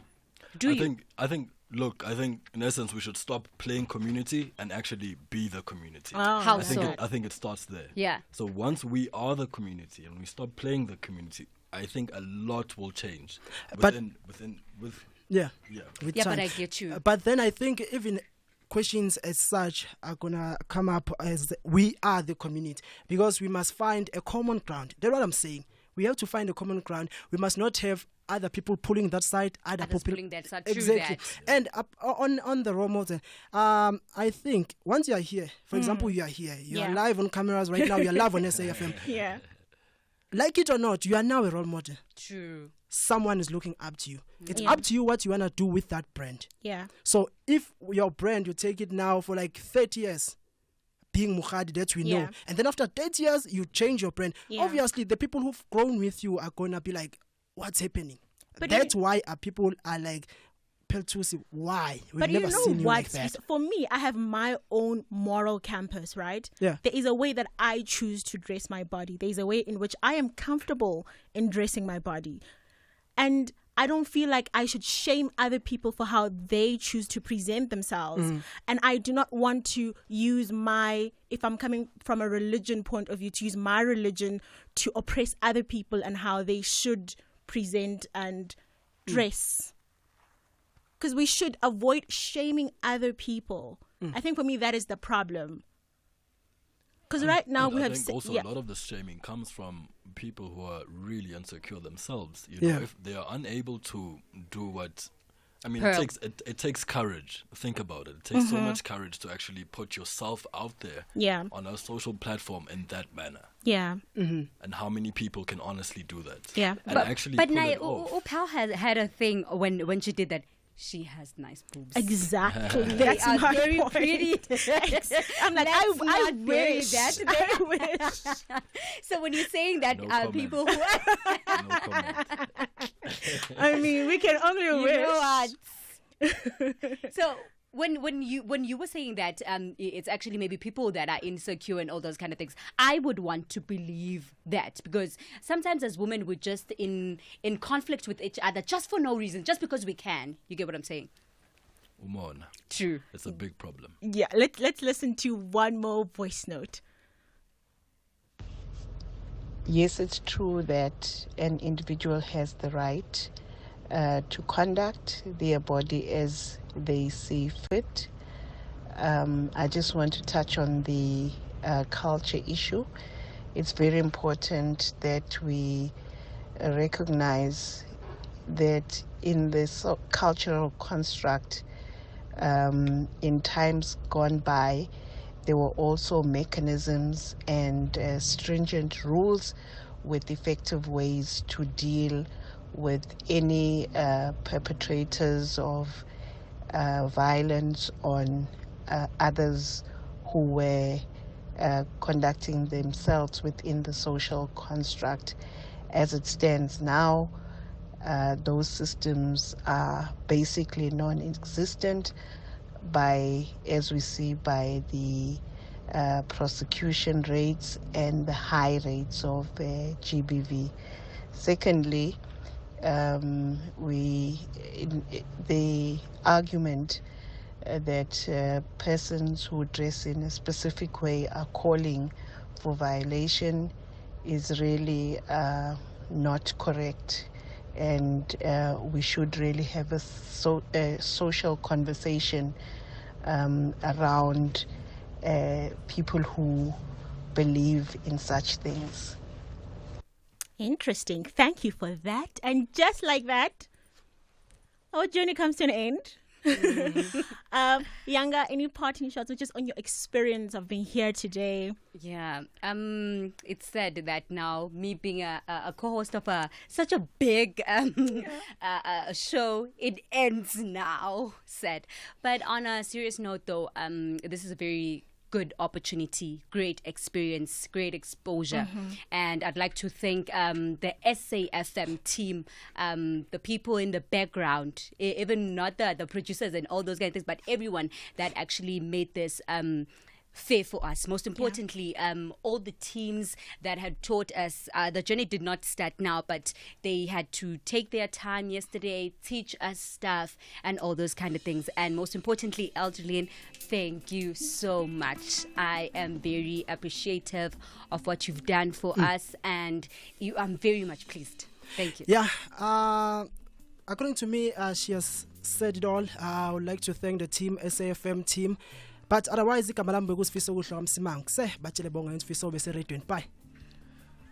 Like to thank everyone for listening, for tuning in. Thank you, Aldrin and the team. Everyone's been very welcoming, and I'd like to say hi to my mother. Umambuli, and siyabonga kakhulu ithuba. I'm very humbled, and I'm sure we are. Thank you very much. I completely agree, and I want to say hi to my mom too. I'm so grateful. I'm really grateful for this opportunity. Just before that, I was about to give up a career in journalism, and it revived something in me. So thank you so much, SAfm, to our captain Aldrin and the team. Thank you so much. Thank you. Thank you so much, guys. Well done, well done, well done, well done. We've come to the end of our voice. Thank you so much for choosing Flight SAfm BTH 326 with me, Aldrin Simpier, and for other co-pilots.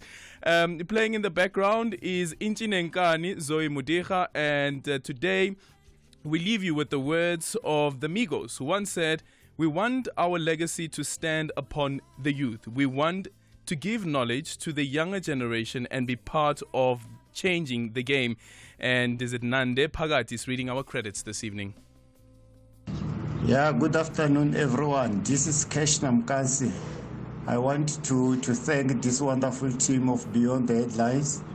That is a captain of the captains, Aldrin Sapia, to me, co-host Sipemandla, Sifiso Kuhle, Yanga, and Muhadi. The production team is Andy Sakanya, Vusani, Patrick, and Lundi. Thank you very much. Have a good evening and come back tomorrow. Bye-bye. Aldrin Sampia on Beyond the Headline. And remember to love each other and lead with compassion. Have a beautiful weekend. We're back again on Monday.